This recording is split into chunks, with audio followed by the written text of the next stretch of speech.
un punto importante que yo creo que tiene que tener toda aquella persona que tiene pensado invertir, en términos generales, es mucha información y sobre todo diversificar. Para ti, ¿qué es una buena rentabilidad? Para un inversor novato, entonces, ¿qué le recomendarías? Los propietarios de repente se convierten en señores feudales. No es que lo hayan buscado, es que de repente se convierten en señores feudales. ¿Por qué? Porque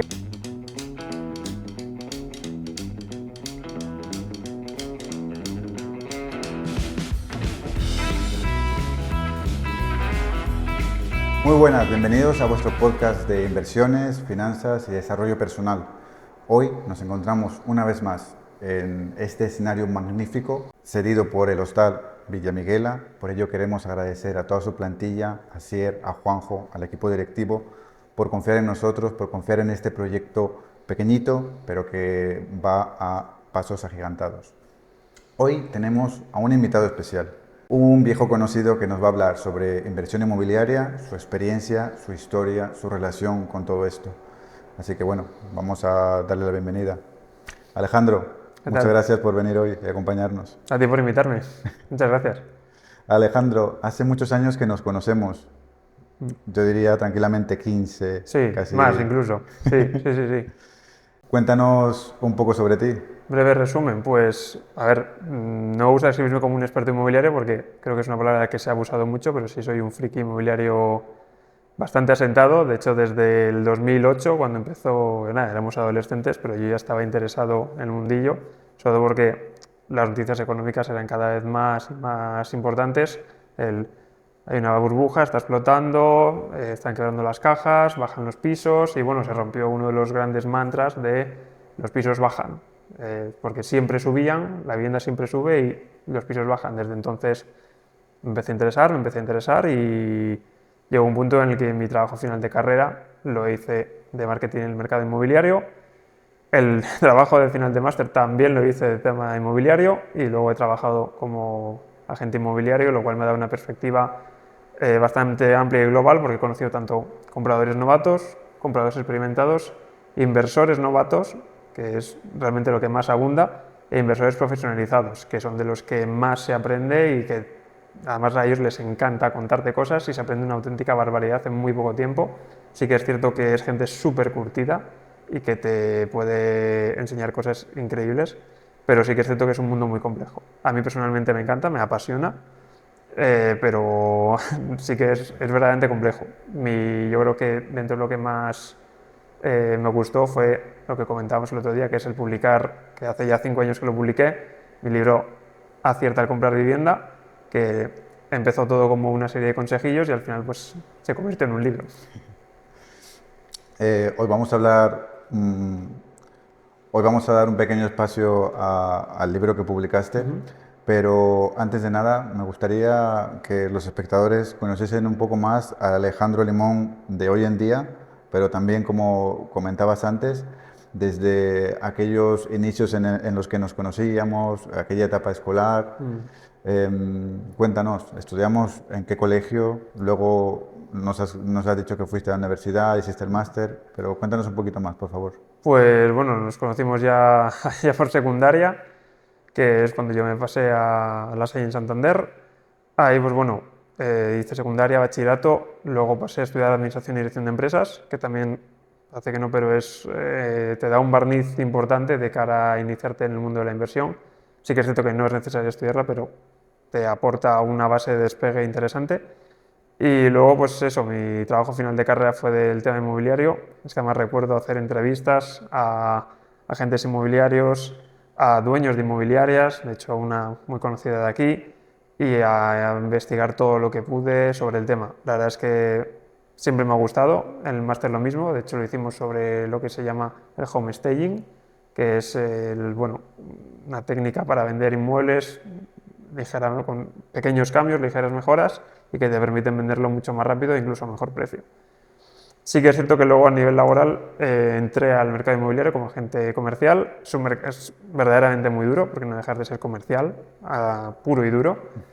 Y luego he trabajado en muchas otras cosas. Ahora mismo sí que es cierto que estoy en otro ámbito, estoy en la maquinaria industrial, en el departamento de exportaciones, aunque trabajando y dando soporte a otros departamentos.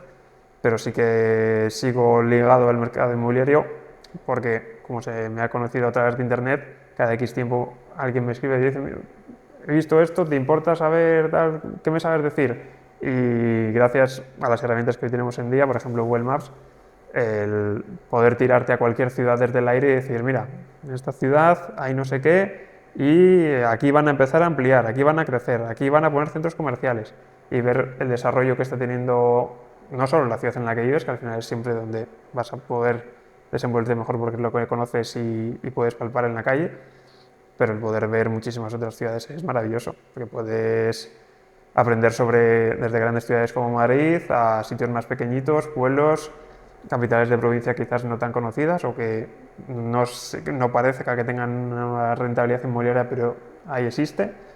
Y yo en ese sentido la verdad que estoy muy contento de poder, aunque no voy ya profesionalmente, pero sí seguir ligado. Y yo creo que además esta entrevista va a ser diferente a las que se suelen hacer, porque normalmente se entrevistan a inversores profesionales, que son los que te cuentan sus anécdotas y te cuentan lo que ellos realmente te quieren contar, pero si hay una parte detrás que o no te cuentan ciertos errores que cometen o ciertas cosillas que son esos gajes del oficio, pero sí el poder decirte: "Oye, mira, como agente inmobiliario te puedo decir que tanto compradores novatos como inversores novatos cometen esta serie de errores, tanto los que quieren su primera vivienda habitual como los que quieren sacar una rentabilidad, tanto por comprar y vender más caro como comprar y alquilar, que suele ser generalmente la más habitual". Comentabas antes que escribiste tu libro hace 5 años, lo publicaste hace 5 años. ¿Qué te movió a escribirlo? Pues realmente me animaron desde internet, porque yo en internet vi lo mismo que se ve en la calle, que ves a gente joven, vamos a decir chavales y no tan chavales, de entre 25 o 35 años, que quieren pues eso, una primera vivienda, tienen la ilusión de ser propietarios, ser pues eso, unos compradores novatos, pero no tienen los conocimientos, tienen muchas dudas, les falta una base incluso de cuestión legislativa, de cómo está la ley para una serie de cuestiones, y hacen las mismas preguntas que cuando eres agente inmobiliario, y se lo preguntan a internet en general, en un foro cualquiera, y dicen: "Oye, mira, que es que quiero saber de tal, o voy a una agencia inmobiliaria, me gusta un piso, quiero reservarlo y me piden un depósito, o quiero hacer una oferta y me dicen que tengo que dejar 2.000, 3.000 euros, eso me está intentando timar, es verdad, ¿esto cómo va?". Y a base de ir poco a poco dando consejos, pues decirles: "Oye, mira, los metros cuadrados, fíjate en esto. Oye, mira, en tema ventanas, fíjate en esto otro. Oye, mira, pide la nota simple porque..." Y poco a poco esa serie de consejos fueron ampliándose hasta que dije: "Oye, mira, voy a hacer un hilo entero porque si esto ya en un comentario es que es larguísimo de leer". Y hice un hilo estructurado poco a poco, contando todo, y llegó el punto en el que ya me dijeron: "Oye, pero pues, se ve que te gusta y demás, ¿por qué no publicas un libro y lo haces más largo?". Porque además había un límite de palabras y después de eso ya no se podía ampliar y dar más información. Así que bueno, pues vamos a ver cómo va esto. Miré el tema de publicarlo con pues bueno, grandes editoriales y demás, era más complejo de lo que yo inicialmente pensaba. Dije: "Bueno, pues ¿cuál es la alternativa?". Pues la verdad es que en ese sentido creo que hemos vivido una época muy interesante de poder autopublicar tú algo por medio de una plataforma más grande, que en este caso es la de Amazon, la de Kindle, y joder, el maquetarte tú todo, desde la portada, el texto, cómo lo quieres organizar, bueno, por supuesto decir tú el precio, cómo lo quieres hacer de largo, de corto, ser tú quien lo edite y quien en definitiva lo gestione. O sea, 100%. Sí, lo hice todo, incluso la portada, contraportada y canto, todo lo hice con Photoshop. Eso además recuerdo, hace tiempo, pero recuerdo con un lápiz mover las casitas y alinearlas para que quedasen cuadradas y estuviesen en fila, y para hacer la foto de la portada. Y la verdad es que fue toda una experiencia porque mucha gente me animó, mucha gente además esperaba que lo tuviese publicado para decir: "Oye, en cuanto lo tengas, dime que lo quiero comprar". Y luego a través de eso me ha escrito mucha gente, 1000 preguntas, y he aprendido sobre muchísimas ciudades e incluso he aprendido cosas nuevas a raíz de que me comentan: "Oye, es que he ido a comprar esto y me ocurre tal cosa". Y digo: "Es que nunca había visto este escenario, o sea, no pensé ni que pudiera llegar a pasar".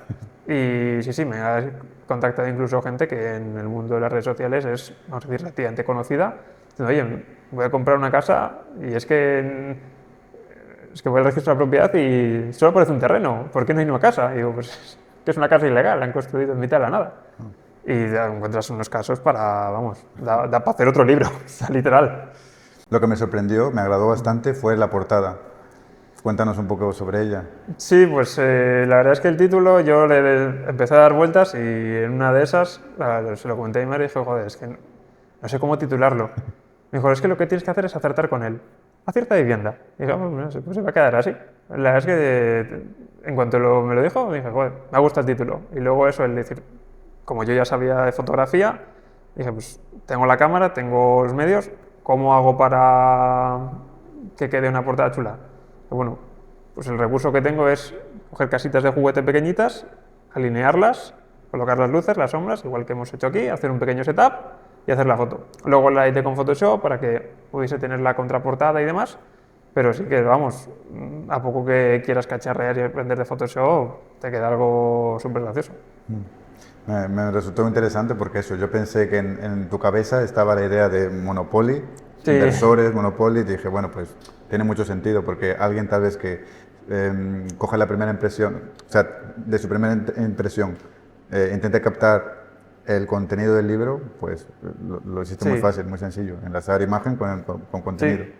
Sí, sí, en ese sentido sí que es cierto que es un libro más orientado al comprador novato, al que todavía no sabe prácticamente nada y quiere su primer inmueble, pero sí que es cierto que hay contenido interesante tanto para el que busca una segunda residencia como para el que está queriendo dar sus primeros pasos de inversión. Para un inversor ya muy profesionalizado es un libro, vamos a decir, incluso básico, pero para vamos a decir, un inversor novato que quiere empezar a aprender cosas, tiene una base de despegue interesante.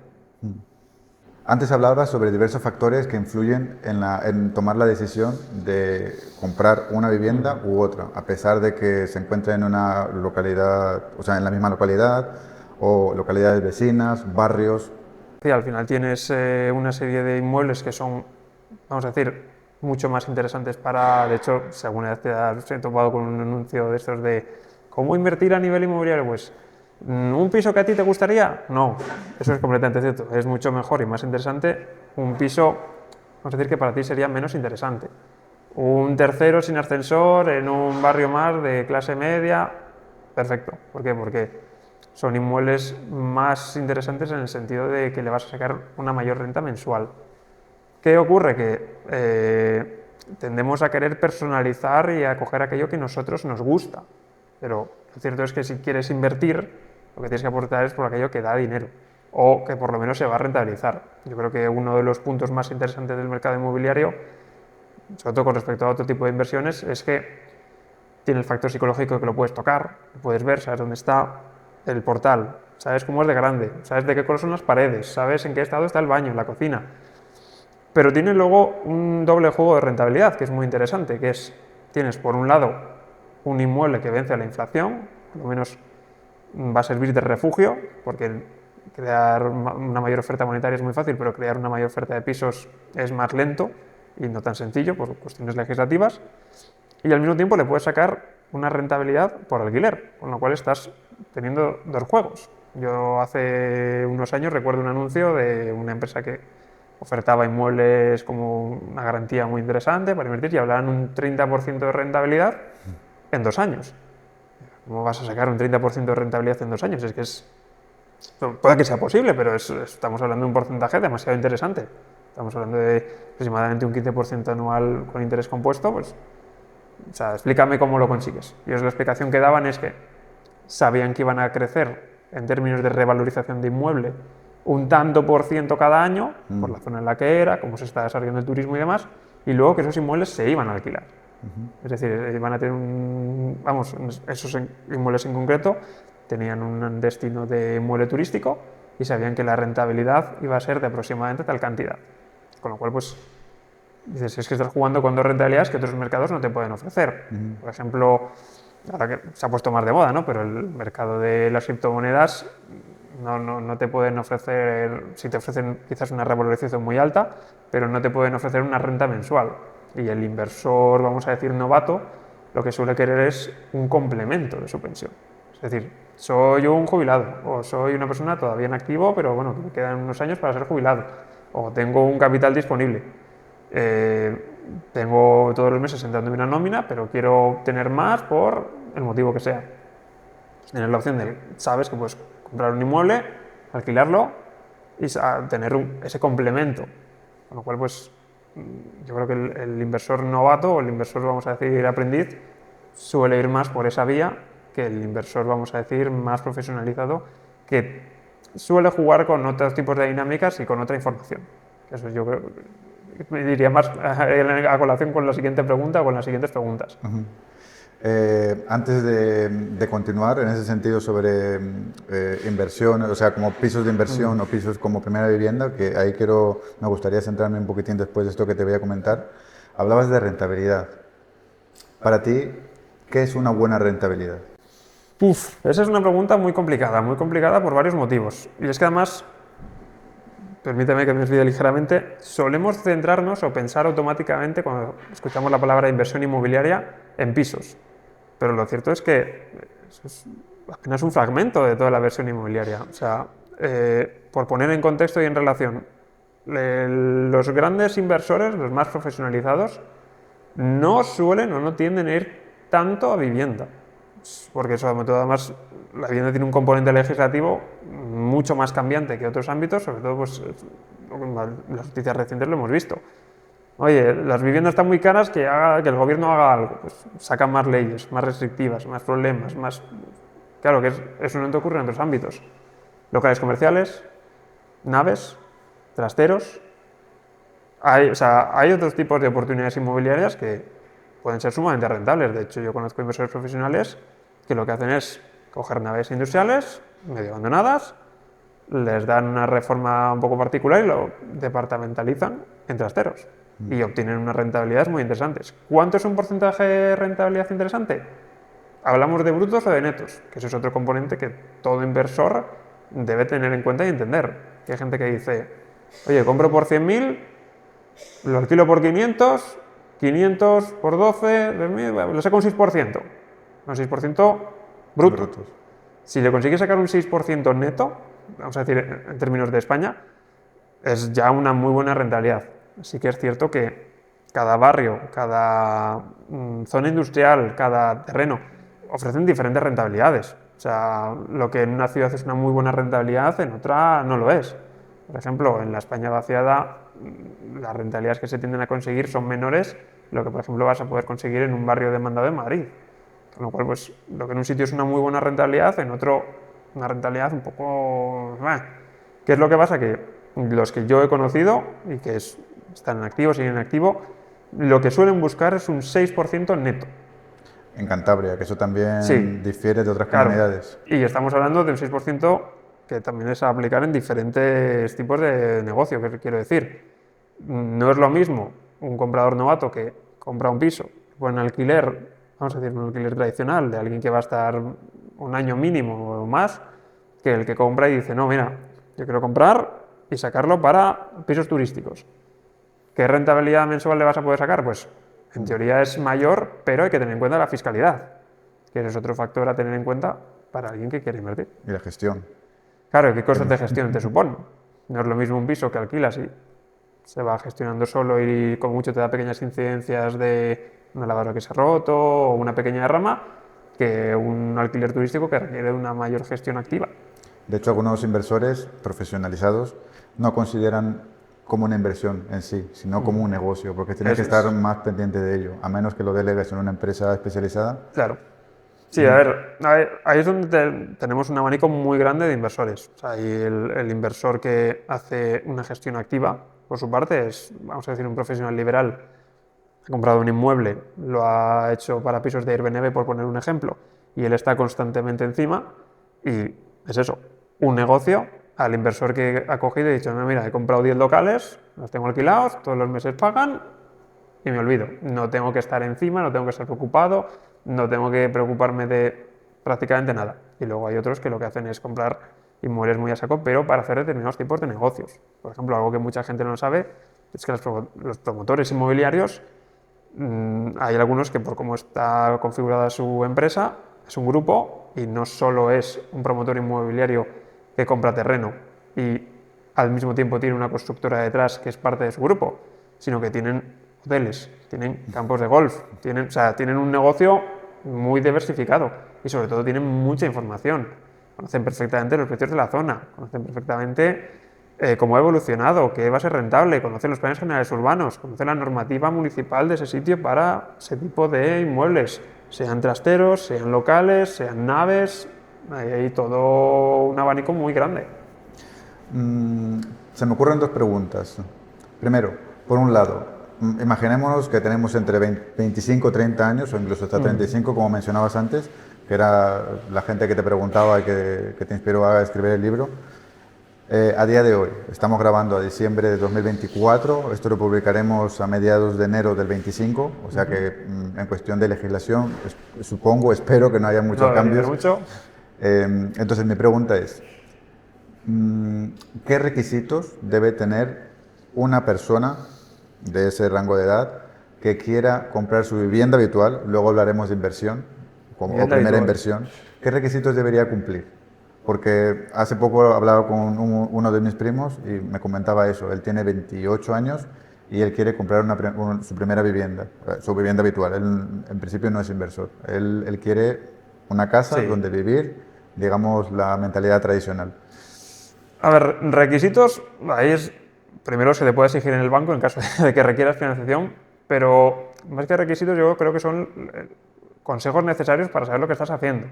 O sea, esto mucha gente no lo sabe, no lo tiene en cuenta, pero el comprar tu primera vivienda, tu vivienda habitual, no deja de ser convertirte en no un inversor profesional, no un inversor que está buscando rentas, pero estás invirtiendo en vivienda. Es decir, estás, vamos a decir, dejándote un dinero ahora y un dinero que vas a dejarte todos los próximos meses, pero para futuro tener un inmueble ya pagado, un inmueble que sea tuyo, que tú puedas gestionar y que no dependas de estar viviendo de alquiler toda la vida. ¿Qué es lo que pasa? Que más que requisitos, yo creo que es, por supuesto, tener un mínimo de estabilidad a nivel económica y de laboral en el sentido de que sabes que vas a seguir queriendo vivir ahí o que potencialmente vas a querer seguir viviendo ahí y si existe la posibilidad de irte fuera, por lo menos lo puedes alquilar para que se siga pagando solo. ¿Te refieres a una nómina fija, no? Sí, no tiene por qué ser fija, pero sí unos ingresos más o menos recurrentes.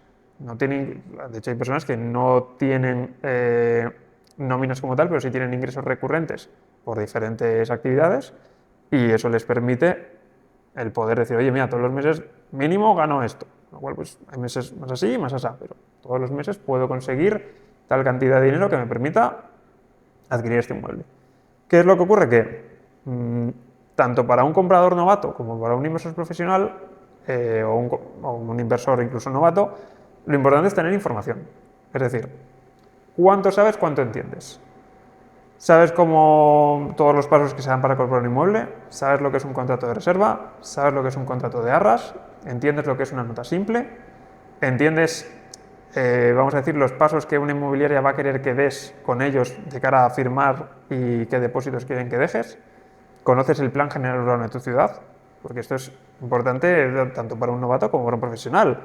O sea, por ejemplo, en Santander, yo personalmente me compré mi piso en un inmueble localizado en un barrio que yo sabía que se iba a ampliar. Y de hecho, no mucho después de comprar yo, se empezaron a iniciar los trámites y hace no demasiado han hecho la red de alcantarillado, han hecho la carretera y hace yo creo que unos pocos meses ya finalmente la alcaldesa lo ha inaugurado y se ha creado una ampliación de la ciudad.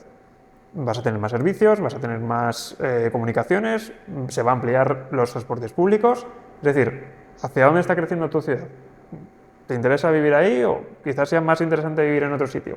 ¿O te interesa invertir ahí porque los pisos ahí se van a revalorizar el barrio está mejorando, el barrio va a tener más servicios, ese barrio va a tener un perfil de compradores o un perfil de vecinos más tirando hacia tu perfil de clientes si lo quieres alquilar? Es decir, hacia dónde está pivotando la ciudad. Hay veces que incluso el leer los periódicos locales tiene un punto de interés porque descubres que en tal barrio se va a hacer tal cosa, se va a inaugurar, por ejemplo, desde un centro de salud hasta centros logísticos, de puntos de trabajo. O sea, por seguir un ejemplo anterior, el barrio de la Lisal, en el año 90, 90 y tantos, ni siquiera estaba del todo completo. 30 años después, tienes un parque tecnológico enorme al lado. O sea, porque si vas a comprar un inmueble no solo vas a vivir ahí 2, 3, 5 años, probablemente lo vais a hacer a largo plazo, con lo cual es interesante comprar ahí ahora o va a ser interesante comprar dentro de más tiempo. Si sabes o crees que va a mejorar con el tiempo, igual es buen momento asentarte ahora a conocer el barrio, hacerte a él y luego disfrutar más de ello.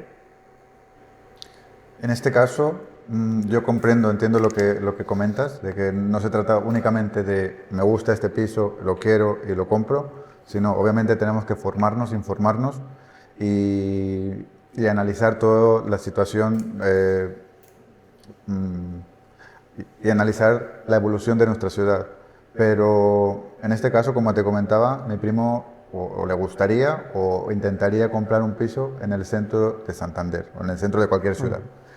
¿Tú recomiendas esto teniendo en cuenta los precios que cada vez, o vivimos en una época en la que cada vez se está subiendo muchísimo los precios del mercado, pues A ver, son abismales? realmente yo creo que los que hemos nacido a principios de los 90 tenemos una diferencia relativamente importante con los que han nacido a finales de los 90. Porque los que nacieron en el año 90, claro, ya tienen 34 años, suelen ser personas ya con un mínimo de estabilidad, ya han tenido la oportunidad de comprar en los últimos años, pero comprar con menos de 30 ahora mismo es verdaderamente complicado. La inflación que hubo a partir de los estímulos económicos y demás que se dieron en 2021, 2022 y demás, ha provocado pues, que la vivienda como valor refugio que es, pues, se haya convertido en eso, un imán para todos aquellos que tienen un capital y que decían, bueno, ¿qué hago yo con un dinero que se está depreciando un 5, un 6, un 10% anual? Que además habría que discutir cuál es la inflación que nos dicen las noticias y cuál es la inflación que vemos a día a día. ¿Qué es lo que pasa? Que todo ese, vamos a decir, capital que estaba esperando a ver qué pasaba y ha visto cómo su valor se esfumaba, ha dicho, pues la vieja confiable, que es el ladrillo. O sea, el ladrillo como inversión para diversificarlo es perfecto. No hace falta ni siquiera que entiendas mucho.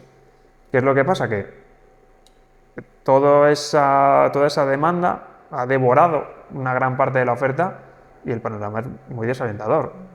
Un ejemplo en Santander, Santander en el portal Idealista tenía más de 3.000 inmuebles anunciados en el año 2020. Es que a fecha de hoy apenas hay 1.000. Sí los hay, porque ahora mismo no lo estoy siguiendo exactamente, pero rondaba ahí la cifra. Dices, es que han volado 2/3 de la oferta. Los precios están muy caros, las hipotecas, ahora está bajando el Euribor, pero han estado carísimas en 2022-2023. ¿Cuál es el mejor consejo que se le puede dar a alguien joven que quiere comprar? Pues ahorra mucho porque verdaderamente te va a hacer falta. No solo para la entrada y demás, sino porque incluso si dices, bueno, compro un piso en un centro de ciudad que ya tengo unos años. Le va a tocar derrama reciente, vamos, dentro de poco porque tiene que hacerse algún tipo de mejora en el techo, en la fachada, en cualquier cuestión. Eso va a ser dinero que te vas a desembolsar. ¿Te conviene quizás más? Yo creo que ahora empieza a haber oportunidades interesantes. Un piso más hacia las afueras de, por ejemplo, por poner el caso de Santander, municipios aledaños como pueden ser Maliaño, Astillero, que también han subido bastante de precio, pero que te ofrecen la oportunidad de inmuebles, vamos a decir, no tan viejos, sobre todo con ascensor, con garaje, que suele ser demandado por gente joven. Quizás sean ahí donde están las oportunidades antes que en pisos en el centro. No quiere decir que no haya oportunidades, pero desde luego las oportunidades para la gente joven, salvo que sea un caso de una persona con muy buenos ingresos, que le haya ido muy bien y demás, para el común de los mortales está verdaderamente complicado. El precio de una vivienda en Santander, más o menos vamos a suponer que sea unos 125, 150 mil euros para entrar a vivir sin ningún tipo de modificación, ¿vale? Eso sería un costo que no vamos a considerar ahora. 70 metros cuadrados, 3 habitaciones sin ascensor, vamos a suponerlo que lo encontramos a ese precio, ¿vale? ¿Qué requisitos, ahora sí, económicos, necesita una persona que quiere comprar una vivienda para habitarla? En términos económicos, todo dependería también de cuánta financiación requieras, pero los bancos, en términos generales, te van a pedir el 20%. Sí que es cierto que según el dinero que tengas, vamos a decir, de ingresos mensuales, puedes pedir un 90%. Muy raro el 100%, puede haber casos, pero es bastante raro, con lo cual ya tienes que ahí coger un porcentaje. Luego, tema de impuestos, que esa es otra cuestión. Si eres, ahora no hace no demasiado, cambió la ley, si tienes menos de 35 años, puedes conseguir un impuesto de transmisiones patrimoniales de solo el 4%, con lo cual dices, bueno, ya tienes que calcular un 4% o bien sobre el valor fiscal o bien sobre el valor de compraventa, el mayor de los dos. O dices, bueno, estos son los números. Luego tener, vamos a decir, un margen de ahorro o de gastos de notaría, registro y que estos no se suelen tener en cuenta, pero vamos a decir de adecuación del inmueble. ¿Cuánto te vas a necesitar en reformar el baño, cocina, muebles, electrodomésticos? Y dices, no, bueno, no sé nada, mis padres me regalan la vajilla, mis tíos el mueble del salón, tengo ya el colchón de la cama. Bueno, ya a lo mejor puedes contar con esa parte, pero sí que hay un mínimo de gastos. Yo recomiendo, en términos generales, esto habría que mundiarlo, pero entre el 25 y el 30% del valor del inmueble. Supongamos que vamos a redondearlo. Vamos a hacer una suposición de que en lugar de ser 125, 150.000, sea simplemente 100. ¿Cuál sería ese valor, esos términos? Mínimo, vamos a imaginar que esté para entrar a vivir, yo te diría 25.000 euros. Mínimo. Sobre todo porque además siempre surgen gastos imprevistos. Y de hecho, yo, incluso ya sabiendo el tema, o sea, es decir, he comprado ya con una experiencia por detrás, me topé con una serie de gastos imprevistos que ni siquiera imaginaba. Desde problemas de tema eléctrico hasta derramas que, bueno, pequeño importe, pero dices, joder, de repente me van a pedir 400 euros más, o me va a pasar no sé qué, o no sé si el ascensor realmente va a requerir de una reforma, de una derrama o solamente mantenimiento. O sea, imprevistos te pueden seguir por 1000 lados, y esto es algo que la gente tiene que tener en cuenta y entender, tanto para un inversor novato como un profesional. Con lo cual, yo recomiendo no solo, porque hay mucha gente que dice, no, tener el 20% te sirve.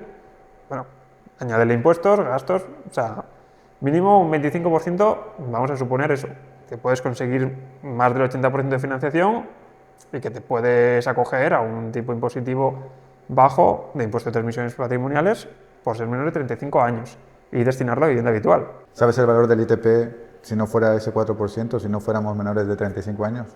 Sí, sería del 8%, por debajo de 200.000 euros. En Cantabria, claro que esa es otra cuestión importante. Estamos hablando del caso particular de Cantabria. En otras comunidades autónomas es diferente. Con lo cual, claro, te tienes que fijar en mi comunidad a qué me puedo acotar. Porque no, además puede haber cambiado recientemente. Yo lo consulté de casualidad y justo lo acaban de cambiar. Pero en otras comunidades sé que es diferente. A mí me ha escrito gente de Cataluña, ya no sé si lo han cambiado o no, pero tenían un descuento, una rebaja en el impuesto de transmisiones para mayores de hasta 32 años. Bueno, claro, yo no sé ahora mismo en qué punto se encuentra o si también lo han cambiado, porque esto es una cuestión autonómica. Entonces son muchos puntos a tener en cuenta. De hecho, Cataluña, si no recuerdo mal, rondaba el 10% el ITP. Sí, creo que sí, pero son muchas comunidades. Muchísimo, sí. Sí, Andalucía también en su momento también lo tenía alto, o sea, es que es a lo que voy, cada comunidad autónoma es diferente y además pueden cambiártelo, hay un cambio de gobierno y te lo cambian en 2 días. O de repente interesa ganar el voto joven por lo que sea y bueno, pues vamos a hacer esta rebaja. O sea, no es algo que sea estático en el tiempo. Por lo que deduzco, según lo que comentas, que no es lo mismo una vivienda para vivir, para habitar, es decir, vivienda habitual, que una para inversión. No. Para un inversor novato, entonces, ¿qué le recomendarías? A ver, para un inversor novato, que vamos a decir, el perfil habitual es gente que tiene una cantidad de dinero ahorrada y quiere intentar sacarle una rentabilidad, sobre todo por alquiler, yo daría varios consejos. En primer lugar, infórmate mucho, o sea, infórmate a cuestión fiscal, porque hay inversores novatos que disponen de, vamos a decir, sumas de dinero bastante pequeñas, 40, 60.000, 70.000 euros, que aunque es bastante dinero, para entrarte en inmuebles es poco. Otra cosa es que vayas a garajes, trasteros u otro tipo de inversiones. Pero si quieres ir a por pisos, te va a hacer falta más dinero. Claro que no es lo mismo alguien que va con 100.000 euros para invertir en pisos que alguien que va con 1.000.000 de euros.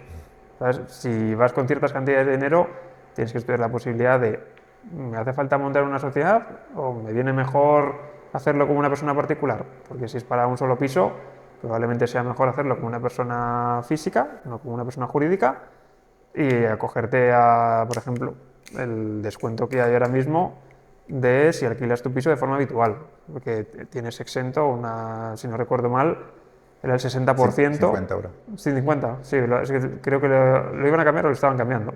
Pero bueno, tienes una excepción fiscal que te permite, vamos a decir, amoldarte mejor que si fueses una sociedad. Pero si vas con unas sumas de dinero importantes, incluso aunque sea solo por impuesto de patrimonio, ya te conviene hacerlo como sociedad al margen de poder deducirte otra serie de gastos, como amortización de inmueble o de ramas, gastos de comunidad o que sea. Mencionabas que dependiendo del tipo de alquiler, has comentado el de larga estancia, puede haber más o menos trabas en referencia a las tributaciones. ¿Puedes comentarnos un poco más acerca de otros tipos de alquileres? A ver, esa es un poco la cuestión. Por ejemplo, la vivienda está bonificada. O sea, invertir como vivienda habitual está bonificado. No ocurre tanto con vivienda turística. Por eso hay quienes dicen, bueno, me voy a tema turístico, aunque sé que le voy a sacar más rentabilidad, pero fiscalmente me es peor. Y ya saben a lo que van. Si quieres hacerlo para, por ejemplo, invertir en, vamos a decir, edificios de oficinas, naves industriales, locales comerciales, trasteros, garajes, es posible que te interese más hacerlo como una sociedad, aunque sea por una cuestión tributaria. Todo depende de eso, de con qué patrimonio estés jugando y sobre todo hacerlo con una sociedad dedicada a ese tipo de. O sea, algo que mucha gente no sabe es que hay una serie de beneficios fiscales solo por montar ese tipo concreto de sociedades que está dedicado para ello. Hace nada ha habido un revuelo porque querían cambiar la ley y afectaba a las OCIMIs. Creo que habían bajado en bolsa Merlin y no recuerdo cuál era la otra. Es decir, un cambio legislativo de golpe, tú te has hecho un plan, has trazado cómo va a ser tu inversión inmobiliaria y de repente te lo truncan. Por poner más ejemplos, el ser gran propietario antes era tener 10 inmuebles, luego pasó a 5, creo que ahora lo querían bajar a 3. Bueno, y dices, a ver, ¿es tan interesante comprar vivienda o a lo mejor me interesa más ir por otra rama y dedicarme al mundo de las naves industriales? Por poner un ejemplo. O si lo haces por pisos, tienes que decir, bueno, sé que por ley me van a buscar las cosquillas si soy un gran tenedor, ¿qué es lo que hago? Tener diferentes sociedades. Es decir, imaginemos a alguien que tiene un bloque de viviendas entero y tienes 5 alturas, 2 viviendas por planta, ya tienes 10 inmuebles, eres un gran tenedor. Pues departamentalizas, creas diferentes sociedades y dices, bueno, una sociedad para la primera planta, otra sociedad para la segunda planta, otra para la tercera, y de esta forma has segregado el edificio, jurídicamente hablando, sigue siendo la misma persona al final la que está detrás, pero a nivel de sociedades son diferentes entes. Por lo tanto, uno tiene 2 inmuebles, otro tiene 2 inmuebles, otro tiene 2, o sea, ninguno es un gran tenedor. Es un poco lo que las personas que están más profesionalizadas más saben jugar, por eso digo que la información es poder y la información te permite prevenirte y librarte sobre todo de quebraderos de cabeza, especialmente con el fisco. Por eso, vamos a decir, gastarte dinero en un abogado o en alguien que te sepa asesorar jurídicamente en eso, yo creo que es dinero bien invertido porque si juegas con grandes sumas, porque te va a evitar muchos más problemas de los que te puedes imaginar. Bueno, antes de acabar este tema, cuéntanos por favor qué significa eso de gran tenedor. A ver, el legislador, de cara, vamos a decir, distinguir a los peces pequeños de los grandes, dice, bueno, de alguna forma hay que acotar, porque no podemos aplicar la misma ley a alguien, vamos a decir, una gran empresa que tenga 1000 inmuebles, que a Francisco, que ha comprado un piso para invertir y alquilarlo en Carabanchel. Por lo tanto, pues, dije, bueno, ¿cuándo se es un gran tenedor? ¿Cuándo alguien tiene muchos inmuebles? Pues a partir de 10 inmuebles. Ya no. Claro, dices, bueno, a 10 inmuebles implica tener un patrimonio ya bastante grande, todo depende de en qué ciudad estés, pero imaginemos, por ejemplo, aquí, un inmueble de 150.000 euros, tener 10, es que ya es una suma importante de dinero. ¿Qué es lo que pasa? Que ese concepto de gran tenedor es algo muy abstracto, o sea, es un poco que da mano del legislador.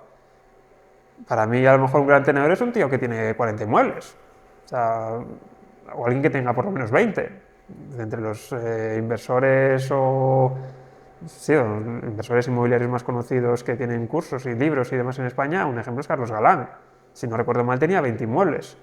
¿Ese es un gran tenedor? Pues para mí personalmente sí, pero para a lo mejor BlackRock o cualquier empresa, una sociedad importante, es un renacuajo en el mundo inmobiliario. No es que no tenga un patrimonio importante, pero desde luego es, a ojos suyos, un inversor minorista. Para alguien que tenga solamente uno, o que tenga solo un inmueble para invertir, ya es muchísimo, porque con 20 inmuebles puedes perfectamente, como persona física, vivir de las rentas y olvidarte de todo. ¿Qué es eso de las SOCIMIs? Las SOCIMIs son la versión o la forma de crear una sociedad en la que el legislador dice, bueno, para que tengas un régimen especial, por ejemplo, de cara a tributación y de cara a normativa, si quieres invertir solo en inmuebles, sean viviendas, sean centros comerciales, te vamos a permitir que tengas esta serie de condiciones. Porque, por ejemplo, no es lo mismo comprar un inmueble como particular, que quieres convertir tu primera casa o una segunda residencia, y hacerlo como inversor de, oye, mira, yo quiero comprar todo este terreno y convertirlo en un centro comercial. Claro, si dices, no, mira, si compras ese centro comercial te voy a aplicar un 10% de impuesto de transmisiones. Oye, pues es que es mucho dinero. Pues, ¿cómo queda el impuesto de transmisiones patrimoniales? ¿Cómo queda la legislación de cara a normativa? Porque otra cosa que mucha gente no sabe es que un gran tenedor, salvo que lo hayan cambiado recientemente, está obligado a tener, si no todos, prácticamente todos sus inmuebles alquilados. Es decir, hay una serie de condiciones que debes conocer y una serie de cuestiones tributarias y de normativas a las que tienes que atender. Otro ejemplo, cuando hace poco se limitó, cuando subieron mucho los alquileres con la pandemia y demás, dijeron, oye, mira, los alquileres es que están subiendo un 10%. Y dijo el gobierno de Pedro Sánchez, oye, pues tope al 2%, más del 2% no se puede subir el alquiler. Ese tope se aplicó a los grandes tenedores, no a los particulares. Claro, todas esas cuestiones tienes que tenerlas en cuenta y comprender que te puedes encontrar con un giro legislativo en muy poco tiempo. O sea, tú puedes haber comprado hoy y en 2 meses de repente te cambian todo. Alejandro, antes comentabas que existen diferentes estrategias para alquilar o invertir en una vivienda. Hablabas de larga estancia, de vacacional. Este verano pasado, al menos desde mi perspectiva, se puso de moda el alquiler por habitaciones, no solo en Cantabria, en España, sí, tal vez en todo el mundo, al menos en Europa. Cuéntanos, ¿por qué ese boom de las habitaciones? A ver, el mercado inmobiliario ocurre prácticamente lo mismo que en todos lados. Existe oferta y demanda. Si hay mucha demanda y muy poca oferta, se empiezan a encontrar diferentes alternativas para intentar acoplarte o intentar encajar en la poca oferta que hay. ¿Qué es lo que ocurre? Que, por ejemplo, en Cantabria era raro verlo. Alguien que te alquile por habitaciones. Se daba el caso, pero era, vamos a decir, cosas más típicas para estudiantes. ¿Qué es lo que pasa? Que poco a poco, sobre todo en las grandes ciudades, en las que te encontrabas mucha gente queriendo trabajar y una oferta de pisos difícil de agrandar, sobre todo en los centros de ciudad, pues al final dices, oye, mira, es que este piso antes pedían 500, 600, 700 euros. Claro, yo no puedo pagar 700 euros. Pero por lo que vale una habitación, si son 3 habitaciones, ahora ha subido a 900, 300 euros los puedo pagar. Con lo cual, pues, coño, a ti no te conozco, a ti tampoco, pero mira, compartimos piso y hasta que encontremos algo mejor. Que lo que pasa es que si esa situación no mejora porque no hay un aumento de oferta, no hay más inmuebles, por el motivo que sea, puede ser por una cuestión urbanística, legislativa, cualquier cuestión. Al final te vas a encontrar con que ese fenómeno que era algo atípico se empieza a convertir en la norma. Con lo cual, pues, o bien se construye más y se amplía la oferta, o hay un cambio legislativo que permite aumentar la oferta que, vamos a decir, está escondida o temerosa por cuestiones legislativas.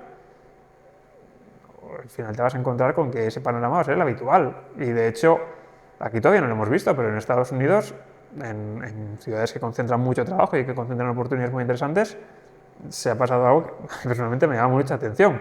No alquilas una habitación, alquilas una cama de una litera en un salón. Si tienes un salón que han reconvertido en un espacio habitacional, han puesto 4 literas, hay 8 camas y tú tienes derecho a una cama. Con lo cual, pues, claro, también es cierto que el modelo urbanístico de Estados Unidos es diferente porque se construye mucho más en plano y abarcando más terreno, pero las soluciones allí son muy complicadas. Eso lo veía en Dublín hace 2 años. Yo vivía allí 1 año y obviamente necesitaba una vivienda. Alquilé una habitación a las afueras de Dublín, de la capital, pero en Dublín ocurría lo que tú comentas, que en una habitación dormían 3 o 4 personas y pagaban el alquiler muy desmesurado. Una habitación, una cama, 700, 800, 900 euros.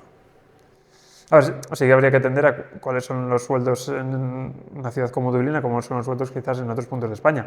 Pero desde luego son cifras que solo oírlas ya empieza a asustar, porque estamos hablando de unos números que la mayoría de las personas no pueden asumir. Sobre todo, yo a ver, lo veo también desde la perspectiva de alguien joven que nunca ha visto unas grandísimas cantidades de dinero en términos de ingresos recurrentes.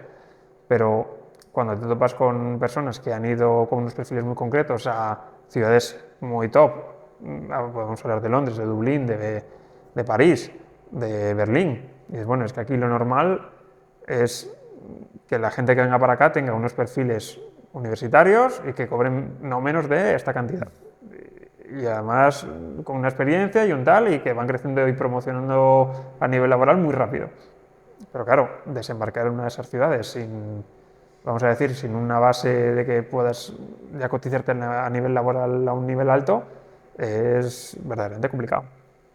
La escasez de esas viviendas que comentabas antes, tanto en España como en el resto de Europa al menos, hace que los propietarios de estas ciudades sean más restrictivos a la hora de alquilar sus viviendas. La cuestión de que, vamos a decir, los propietarios de repente se convierten en señores feudales. No es que lo hayan buscado, es que de repente se convierten en señores feudales. ¿Por qué? Porque un hombre que en su momento compró una vivienda, vamos a decir, normal, podemos decir, Dublín, Alemania, cualquier capital europea o incluso una ciudad relativamente grande, como también puede ser Málaga o incluso Barcelona. Dices, joder, es que puedo alquilar una habitación por 600 euros, mi piso tiene 3 habitaciones, que tengo una cantidad de dinero que es más de lo que gano yo como trabajador. Y además un perfil habitual de gente que alquila pisos, sobre todo es la experiencia de un ex agente inmobiliario, es que son pisos heredados. Es decir, estamos hablando de fulano de tal, fallece su padre, su madre, y le dan un piso por ejemplo, puede ser en Santander, en la calle Alta, en Floranes, al lado del ayuntamiento, la zona incluso de la avenida Los Castros. Y dices, joder, es que tienes un piso, lo puedes alquilar tranquilamente 3 habitaciones, un piso, vamos a decir, normal. No que era un piso para tener la familia con 2 niños. Lo puedes alquilar por 500 euros cada habitación. Es que tienes 1.500 euros al mes. Es que hay muchas personas en Santander que no ganan ese dinero. Con lo cual, de repente te has convertido en un señor feudal. Es que es así, literal. De hecho, muchos, para aumentar esa rentabilidad, alquilan lo que comentabas antes, el salón. Sí. ¿Tú qué opinas de eso? Ahí es que ya entras en verdaderos dilemas morales. O sea, hasta qué punto una vivienda puede convertirse en un piso patera, por decirlo de alguna manera, o tienes que dar unos mínimos de condiciones de habitabilidad. Claro, lo que pasa es que cuando no amplías la oferta inmobiliaria, llega un punto en el que, si hay demanda, por supuesto, se empiezan a ver circunstancias rarísimas, ¿no? Desde personas que alquilan trasteros para vivir hasta, pues eso, gente viviendo en salones varios. ¿Por qué? Porque no hay suficiente oferta y habría que apuntar a cómo es la ley en muchísimos puntos de todo el globo. O sea, no es una cuestión, vamos a decir, solo de España. Aquí, por ejemplo, es habitual la construcción en vertical, es decir, hacer pisos. Pero el modelo de Estados Unidos, el modelo de Inglaterra, es más habitual que las viviendas estén extendidas en la superficie antes que en términos verticales. De hecho, es por eso por lo que España es uno de los países que tienen más ascensores del mundo por habitante. ¿Qué es lo que ocurre? Que cuando no amplías la oferta, tarde o temprano se van a dar circunstancias raras. ¿Cómo puedes ampliar la oferta? Pues sobre todo por cuestión legislativa. Es decir, en España el suelo, o la ley del suelo, es sumamente restrictiva y mucha gente no lo sabe. Es decir, tienes una ciudad, tienes una superficie y esto es suelo urbano. Bueno, pues aquí voy a construir. No, es que esto es suelo urbano, pero no es urbanizable. Es decir, es suelo urbano, pero usted no puede construir aquí. Bueno, vale. ¿Y ese terreno de allá? Mire, sí, este terreno es urbano y es urbanizable. Bueno, pues qué bien, pues voy a construir aquí yo. No, es que ese terreno está dedicado o está reservado para espacio sanitario, o para espacio deportivo, o para parques. O sea que si lo compro no puedo hacer un bloque de viviendas. No. Bueno, pues, ya que el terreno de allá, mira, ese sí es urbano, es urbanizable y es residencial. Joder, pues mira, voy a poner yo aquí un bloque de viviendas y para hacerlo lo más rentable posible, pues vamos a hacer un bloque de 6 alturas. No, es que aquí el límite es de 4 o 3 alturas, no puedo construir más de eso. O sea, no, de ese terreno no puedo sacar, porque aquí en Santander, por ejemplo, hay edificios de 10 alturas. Hay zonas de Santander donde está limitado a 3 o 4. ¿Qué es lo que ocurre? Que dices, joder, pues si aquí como mucho puedo hacer un bloque de 4 alturas, el precio del coste del suelo lo voy a repartir solo entre 4 alturas. Si me dejas hacer 6, ese coste del suelo se diluye más.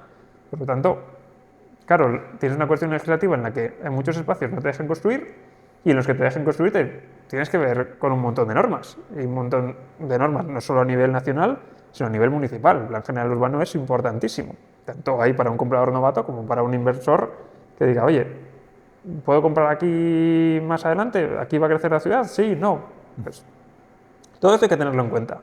¿Qué es lo que ocurre? Que sí que es cierto que hay escenarios en los que es comprensible que haya, por ejemplo, limitaciones de altura, como cerca de un aeropuerto.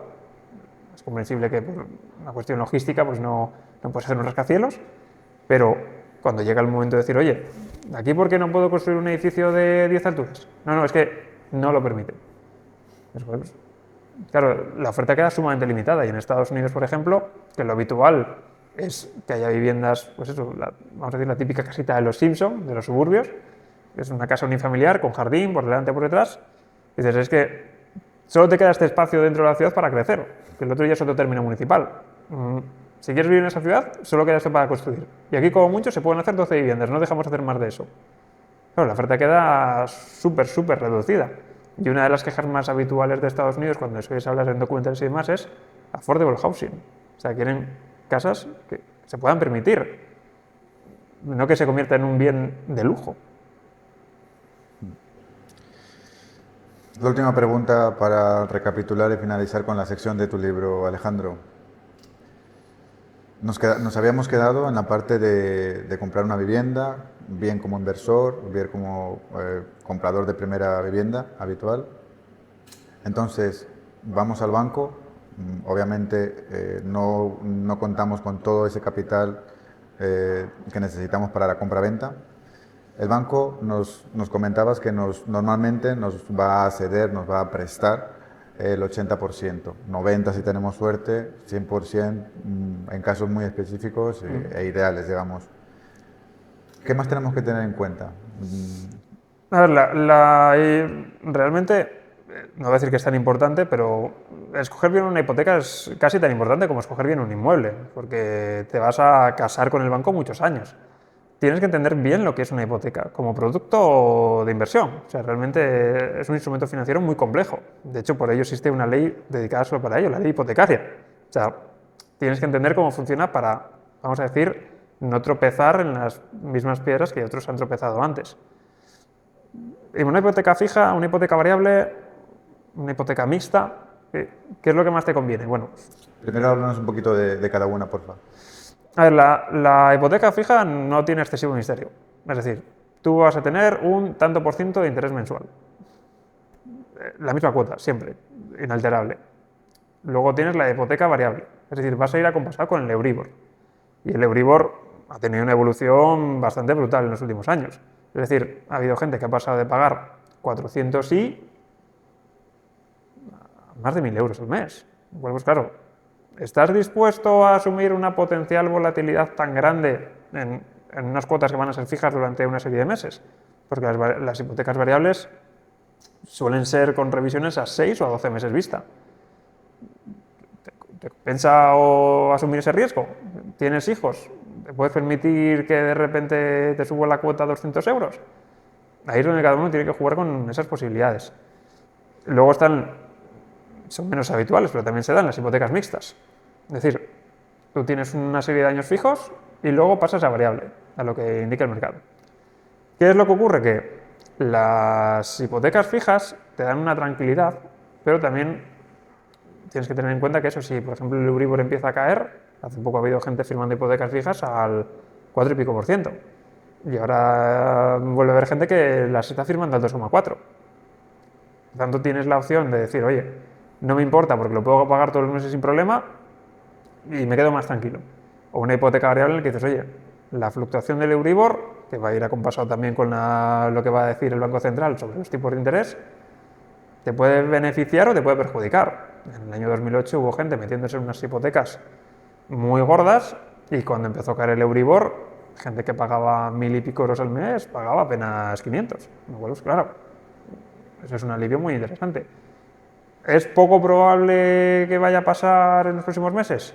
La actual situación de mercado es que hemos tenido un repunte muy fuerte del Euribor, que estaba incluso en terreno negativo, o sea que ya es de por sí raro, pero ha pasado de un menos 5, 0,5%, al 4,5. Con lo cual, claro, ese subidón, sí que es cierto que cuanto más te quede de pagar, peor te va a pillar, pero en intereses puede ser muchísimo dinero. Ahora ha empezado a bajar, ahora mismo creo que está en el 2,3%, y eso significa que va a haber un aumento de la oferta, un aumento de la demanda. Es decir, vas a tener a gente que en los 2 últimos años se ha echado para atrás porque los pisos estaban más caros, y las hipotecas eran mucho más caras que antes, pues no puedo comprar, me he quedado fuera. Si el Euribor empieza a caer lo suficiente, toda esa gente que se había echado para atrás vuelve a retomar el interés y a lo mejor hace 2 años no podía, pero ahora con la hipoteca que le ofrecen sí que se atreve. Claro, todo eso hay que tenerlo en cuenta. ¿Qué considero que es mejor? No creo que haya una respuesta única y concreta, sino que va más según el perfil de cada persona. ¿Cuál es tu aversión al riesgo? ¿Cuáles son tus ingresos mensuales? ¿Cuál es tu ahorro mensual? Pues si me dices, no, mira, yo cojo una hipoteca variable y mi ahorro mensual son 50 euros. Es una jugada muy arriesgada. Porque si por lo que sea el Euribor sube, pongamos el caso, imaginemos que ahora el Euribor sigue una tendencia ascendente porque el Banco Central Europeo ha decidido que la situación económica es lo suficientemente grave como para estimular la economía bajando tipos de interés. Por ejemplo, Alemania a veces está bastante en debate porque la cosa está un poco peliaguda. Si por lo que sea bajan demasiado los tipos de interés o los bajan demasiado rápido, la inflación puede repuntar. Si la inflación repunta lo suficiente, te vas a encontrar con un banco central que va a decir, uch, estamos cagados, ahora toca volver a subir los tipos de interés. Y volver a subir los tipos de interés indica que tu Euribor va a subir. ¿Cuánto ya está y durante cuánto tiempo? Es muy complicado de decir, o sea, nadie tiene la bola de cristal, pero sí que estás asumiendo un riesgo quizás excesivo. Y otra es eso, la versión al riesgo que cada uno tenga. Incluso aunque tenga el ahorro mensual de, oye, todos los meses me sobran 200, 300 euros, si me sube la cuota de la hipoteca, no pasa nada, lo puedo pagar. Pero igual tu versión al riesgo es la suficiente como para decir, oye, no, yo no me importa igual pagar un extra con respecto a si lo hubiese cogido en variable, pero duermo tranquilo y me despreocupo porque no me gusta la sensación de que a lo mejor voy a tener que pagar más intereses de golpe. Ahí entra un poco la situación de cada uno y sobre todo de cada pareja. Normalmente la vivienda se compra en pareja, es una cuestión a elegir entre los dos. Y yo creo que lo aconsejable es decantarse por la persona que tenga menos aversión al riesgo. Es decir, los hombres tendemos a tener una mayor propensión a decir, no me importa asumir el riesgo, pero muchas veces son ellas las que dicen, oye, no, yo quiero estar tranquila, no quiero tener problemas. Esto además lo he visto no solo la perspectiva como cuando me ha tocado a mí comprar, sino la perspectiva de cuando hablas con clientes. Ves personas que quieren comprar y suele ser habitual. Ellos no les importa una u otra o no tienen del todo claro cuál prefieren y ellas suelen preferir una hipoteca fija. No tiene por qué ser exactamente así, puesto que hay más variables de por medio, pero desde luego la aversión al riesgo es un componente importante. Y puedes a lo mejor decir, bueno, mira, ahora mismo preferimos unos años de fija para estar tranquilos durante los próximos 10 años, que acabamos de tener críos, y luego ya que creemos que vamos a progresar más a nivel laboral, pues no nos importa que sea más variable y fluctuar más con el mercado. Sí que es cierto, y esto es importante sobre todo de cara a tanto novatos como a gente que quiera invertir, el haberla, vamos a decir, cagado con una hipoteca y decir, joder, cogí esta hipoteca y joder, es que es malísima, o sea, me acabo de dar cuenta de que lo he hecho fatal y me voy a dejar más dinero del que debía o he cogido un fijo con un interés muy alto. Tranquilidad, no pasa nada. Eso es lo que te iba a comentar. Se puede hacer una innovación de la hipoteca o se puede hacer una subrogación de la hipoteca.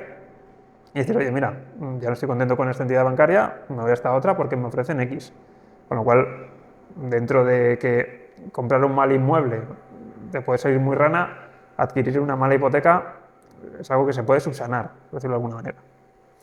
¿Cómo podríamos hacerlo? ¿Y habría algún tipo de sanción, imagino, por el banco A ver, principal? sí, todo depende de, no recuerdo ahora de memoria las cifras, pero sí depende del tiempo que haya pasado. O sea, a partir de los 3 años es cuando creo, si no recuerdo mal ahora mismo, que ya no hay tanta penalización. Pero sí que es por eso recomendable, cuando vayas a firmar por primera vez, tener muy claro lo que quieres y tener concienzudamente revisado todos los pasos. Eh, de hecho, hace un año, bueno, esta entrevista va a ser publicada a mediados de enero y hace un año, el 8-9 de enero del 24, compré mi primera vivienda sin mucha formación, sin nada de información y eso es lo que comentas. El tipo de interés era 4 y pico y ahora están al 2,4. Entonces, al final eso se transmite o se traduce en la cuota, Sí, que es, sin exagerarte, lo hemos hecho cálculos generales, casi la mitad. sí, puede haber, O bueno, 100, 200 euros. sí, puede haber descuentos importantes según lo que ocurra, pero mientras, vamos a decir, firmes tranquilo en el momento en el que firmas, es decir, firmo ahora sabiendo que mis condiciones ahora me permiten firmar esto. Claro, claro. Oye, ha salido mal, ha salido rana, no pasa nada. O sea, quiero decir, no es el fin del mundo. Y repito, comprar tu primer inmueble no deja de ser una forma de invertir. Todos la cagamos en una inversión, no pasa absolutamente nada. Ocurre con vivienda, ocurre con bolsa, ocurre con metales preciosos, ocurre con, bueno, las criptomonedas que están ahora otra vez de moda, no pasa absolutamente nada. O sea, yo creo que no deja de ser parte de un proceso de aprendizaje. Sí que es cierto un poco lo que comentamos, oye, quiero aprender a invertir en bolsa. Bueno, pues aquí tienes libros de bolsa. Oye, mira, quiero aprender a invertir en pisos. Pues mira, en España hay un montón de gente vamos, tienen libros, cursos y de todo. Os poner algunos ejemplos. Pau Antó, que ha sido entrevistado por Wall Street Wolverine, un tío bastante llamativo e interesante. Está Carlos Galán, que además es súper joven, creo que apenas tiene un año más que nosotros. Lleva años en el mundillo, de hecho tengo un libro suyo. Y hay otros ejemplos, como este es más atípico, sí que es cierto que está más pensado para gente más profesional, que es Tristán el Subastero. Es decir, un tío que te habla solo de subastas inmobiliarias. Es un nicho de mercado que, de hecho, los más profesionalizados, los que más entienden, es una de las vías por las que compran. Hay que tener en cuenta que un inversor verdaderamente profesionalizado y que sabe comprar por debajo del precio de mercado, esto es interesante saber el precio de un inmueble, lo hace o bien, esto generalmente, o bien porque compra por subasta, sabe que el precio de un inmueble es X y va a intentar sacarlo con un descuento de 10.000, 20.000, 30.000, 50.000 euros o incluso más, y sabe que ese es ese precio y en la subasta va a dejarse hasta ahí y no va a pasar de ese dinero. O el que compra en bloque. Y dice, oye, mira, aquí este promotor inmobiliario construyó todo esto y no lo vendió. Y tiene aquí esta entidad bancaria 10 pisos de esta urbanización o 10 chalés que no ha conseguido dar salida. Pues, oye, mira, si te compro todos, ¿cuánto descuento me haces? Es una forma de conseguir, vamos a decir, inversiones interesantes. Sí que es cierto que ahí radica el problema de cuál es el precio de mercado de un inmueble. Es una pregunta muy complicada de responder y que requiere sobre todo de experiencia, de mucho conocimiento acumulado. Por poner un ejemplo, este hombre, no recuerdo su nombre, pero es el escritor de Los trucos de los ricos. Él, si no recuerdo mal, en una entrevista decía que se había mudado de Madrid a otra ciudad y que llevaba ya 2 años y todavía no había comprado nada. ¿Por qué? Porque para poder comprar algo y hacerlo bien, tienes que conocer muy bien la zona y tienes que habértelo pateado mucho. Y de hecho los más profesionales, los tíos que tienen callo y que han pisado la calle, han hecho mucho trabajo de campo. Es decir, hacen un poco el trabajo que hace un agente inmobiliario. Es decir, este portal, aquí hay un portero, oiga, mira, soy fulano de tal, ¿sabe aquí alguien que venda tal? No, aquí no venden, pero bueno, fulano vendió hace 2 años, lo vendió por tanto, son así los pisos. Y poco a poco pues, se van enterando de cosas. Y, oye, aquí las naves, ¿por cuánto salen? Oye, ¿qué empresas están aquí en estos locales comerciales? Oye, ¿y aquí qué negocio tira más? ¿Se lo puedo alquilar a este tipo de negocio o es mejor alquilárselo a lo mejor a una red de supermercados? pues toda esa gente va acumulando conocimientos y se va enterando de muchas cosas. Y hasta que no tienen una suficiente información y saben que tal inmueble con X características vale tanto, no compran, porque saben que es dinero que pueden perder. Por poner otro ejemplo así también muy conocido, Robert Kiyosaki, famoso escritor del Padre Rico, Padre Pobre, decía que visitaba 100 inmuebles por cada inmueble que compraba. Es decir, sí que es cierto que esto ha cambiado ahora un poco con Internet porque puedes entrar a Idealista y empezar a filtrar mucho más rápido, pero muchos inversores profesionales visitan inmuebles que nunca llegan a comprar, porque o no entran dentro de lo que buscan o no entra la parte vendedora dentro del precio que ellos están dispuestos a pagar. O sea, todo esto hay que tenerlo en cuenta. Hablas de precio de mercado. En Idealista, ¿qué encontramos? ¿Qué precios encontramos? A ver, yo creo que ese es un problema que tiene el portal. Bueno, podemos hablar de Idealista, podemos hablar de Fotocasa, podemos hablar de muchos portales inmobiliarios o de las propias agencias inmobiliarias. Es decir, el precio que vemos ahí es el precio que pide la parte de la oferta. ¿Cuánto está dispuesto a dar la demanda? O sea, porque algo muy habitual es que los propietarios que venden sus inmuebles, sean pisos o otro tipo de propiedad, no sepan lo que vale. O sea, no tienen ni idea. Y de hecho, algo habitual en una agencia es que un un vendedor quiere poner su inmueble a la venta y dice, "Oye, yo pido tanto". Y le digan, no, mire, es que por ese precio no va a ser posible sacarlo. Hay que por lo menos 40.000, 50.000 euros menos porque la situación de mercado actual es esta y este piso no puede ser interesante, pero no vale tanto. Y se enfadan porque ellos consideran que su piso vale más. Lo cual hay que decirles, oye, no, mira, la franja a la que te puedes mover es esta. Sí que es cierto que un inmueble no vale exactamente 176.542 euros. Hay una horquilla en la que te puedes mover. Un precio que puedes poner de salida y esperar que salga por ahí un pelín menos, un pelín más. Pero es eso, una horquilla. Y esa horquilla no es demasiado grande. ¿Qué es lo que ocurre? Que cuando tú vas a ir del Idealista, te encuentras inmuebles que pueden estar pasados por encima un 30, un 40, un 50%, o incluso un 100%. Hay inmuebles anunciados. El otro día, hablando con una amiga que quiere comprar, me pasaba un enlace y le digo, ¿qué está pidiendo el doble de lo que vale? O sea, y de hecho, una cosa buena que tiene el Idealista en particular es que puedes ver en la URL el número del anuncio, esto lo comento en el libro, ves el número del URL y puedes saber qué antigüedad tiene ese inmueble. No sabes la fecha cuando lo ha publicado, pero sabes cuánto tiempo lleva anunciado con respecto a otros que llevan esa serie. Por ejemplo, creo que ahora empezaba por el 10, el número de URL, con lo cual es un chorizo de números que es 1, 0, ta, ta, ta, ta, ta. Y dices, vale, es que este otro inmueble que está anunciado empieza por 9, 8, ta, ta, ta, ta, ta. Vale, este otro que la URL empieza por 8, el número del anuncio empieza por 9, 8, es mucho más antiguo. Con lo cual, pues, este ya lleva un tiempo anunciado. Con lo cual, pues, puede que esté pasado de precio. ¿Cuál es el problema? Que te lleva semanas o meses empezar a discernir lo que realmente merece la pena. O sea, esto para que lo tenga la gente en cuenta. El promedio para un comprador está entre 1 y 2 años desde que empieza en la búsqueda de su primer piso. Hablo de vivienda habitual, no estamos hablando de inversión.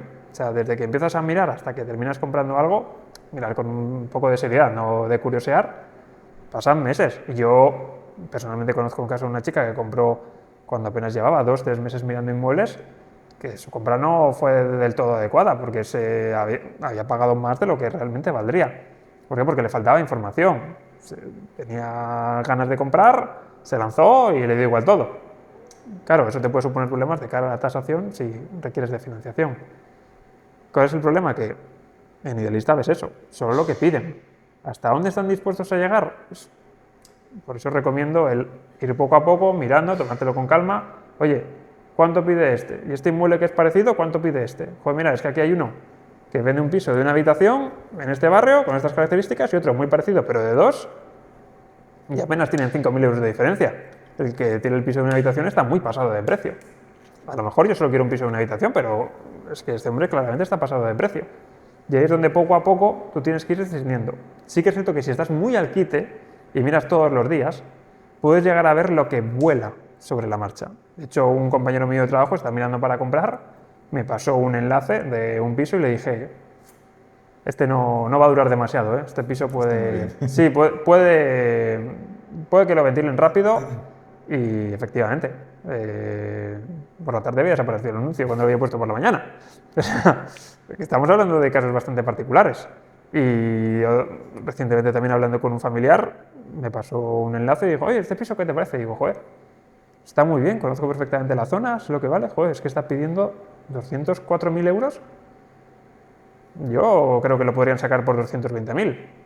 A la semana había desaparecido. O sea, quiero decir, si tú haces el correcto seguimiento y tomártelo con calma de, pues eso, igual no todos los días, pero todas las semanas o cada 3 días, entrar, idealista, el barrio que tú quieres, recientes.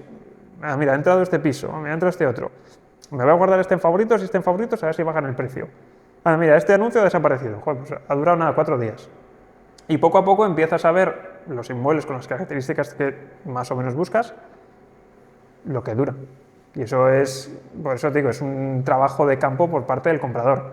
Sobre todo el comprador novato, pero también de la parte que está pensando en comprar para invertir. Porque si tú quieres meter, vamos a decir, 200.000 euros en un inmueble para sacarle una rentabilidad, intenta pagar lo menos posible.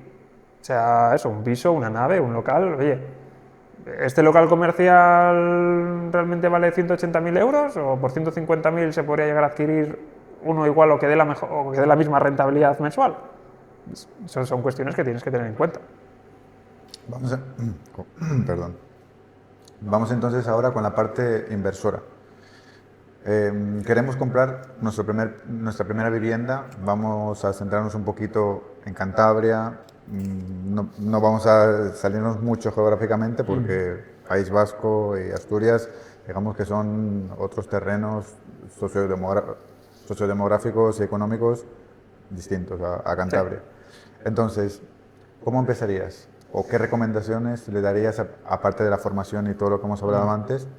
¿Qué tipo de inmuebles? A ver, todo depende un poco de qué estemos apuntando, ¿no? Pero sí que es cierto, por ejemplo, a nivel de naves, parece que está pegando fuerte lo de coger una nave y convertirla en trasteros, porque hay muchos inmuebles en Santander que no tienen trasteros. Si vamos a tema pisos, mi consejo es olvidarte de obra nueva, es muy cara, es desorbitadamente cara. No hay mucho. Pero sobre todo conocer la ubicación. O sea, el mercado inmobiliario, el atributo más importante es la ubicación. O sea, ¿de qué barrio estamos hablando? Y en concreto, a lo mejor, dentro de ese barrio, ¿en qué zona concreta estamos hablando? Porque en un mismo barrio puede haber una diferencia de precios por cuestiones de vecindario importantes. ¿Te compensa buscar inmuebles, por ejemplo, vamos a decir, para alquilar e intentar sacarle la mejor rentabilidad posible? Pues, por ejemplo, un punto fuerte que está teniendo Cantabria ya desde hace un tiempo es el Hospital de Valdecilla. Todo el arco que hay alrededor de Valdecilla es una zona relativamente interesante para invertir, porque sobre todo son inmuebles ya relativamente viejos, no tienen ascensor, tus gastos de comunidad van a ser bastante bajos, y tienes inmuebles sin ascensor, con gastos poquitos y que están próximos a Valdecilla.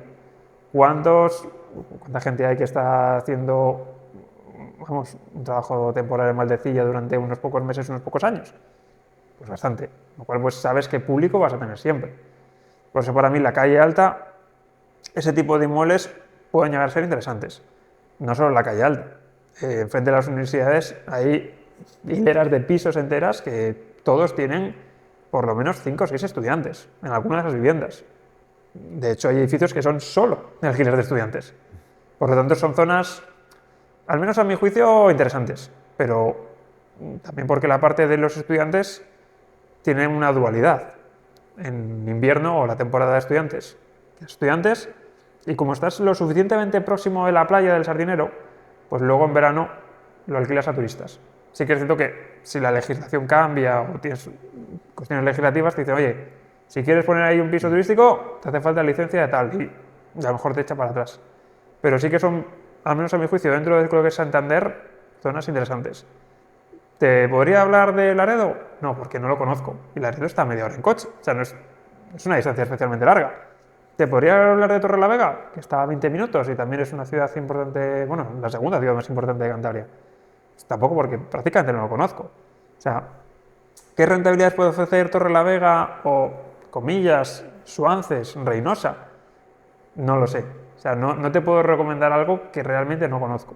Yo, como me especialicé, lo que más conozco es Santander y en concreto pues la zona de Albricia, Cazoña, Alisal, Peñacastillo, que son esas zonas residenciales que están bien para vivir, pero se puede llegar a invertir en ellas, pero a mi juicio no son donde mejores rentabilidades vas a sacar. Otra cosa es que a lo mejor estás pensando mucho más a futuro y dices, oye, mira, me interesa comprar un piso aquí en Alisal porque sé que lo están ampliando y he mirado el plan general urbano y van a poner centro deportivo, otro centro asistencial, una cuestión de tema de supermercados.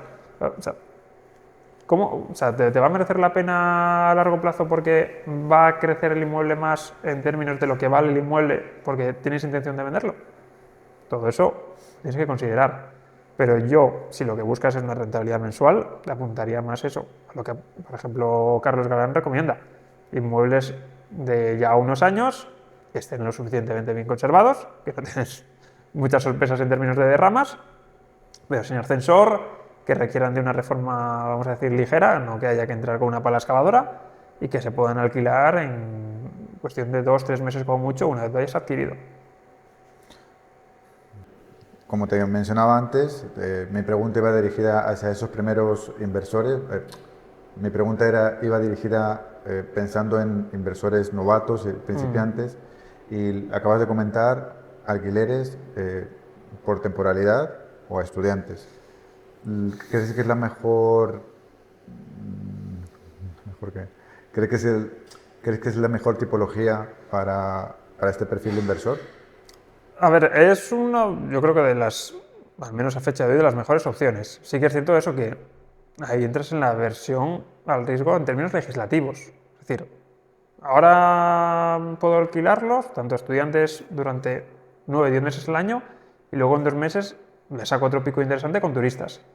Pero ahí si de repente te dicen, no, mira, es que esto no lo puedes hacer en esta ciudad, por lo que sea, que Santander es un ejemplo, pero podemos estar hablando de cualquier ciudad con un mínimo de potencial, sobre todo a nivel de costa. ¿Es la mejor opción o a lo mejor deberías investigar otros mercados que no haya gente que se esté fijando en ellos y sean mucho más interesantes? Por ejemplo, este punto de la ciudad, ahora mismo se aparca bien, pero van a empezar a construir.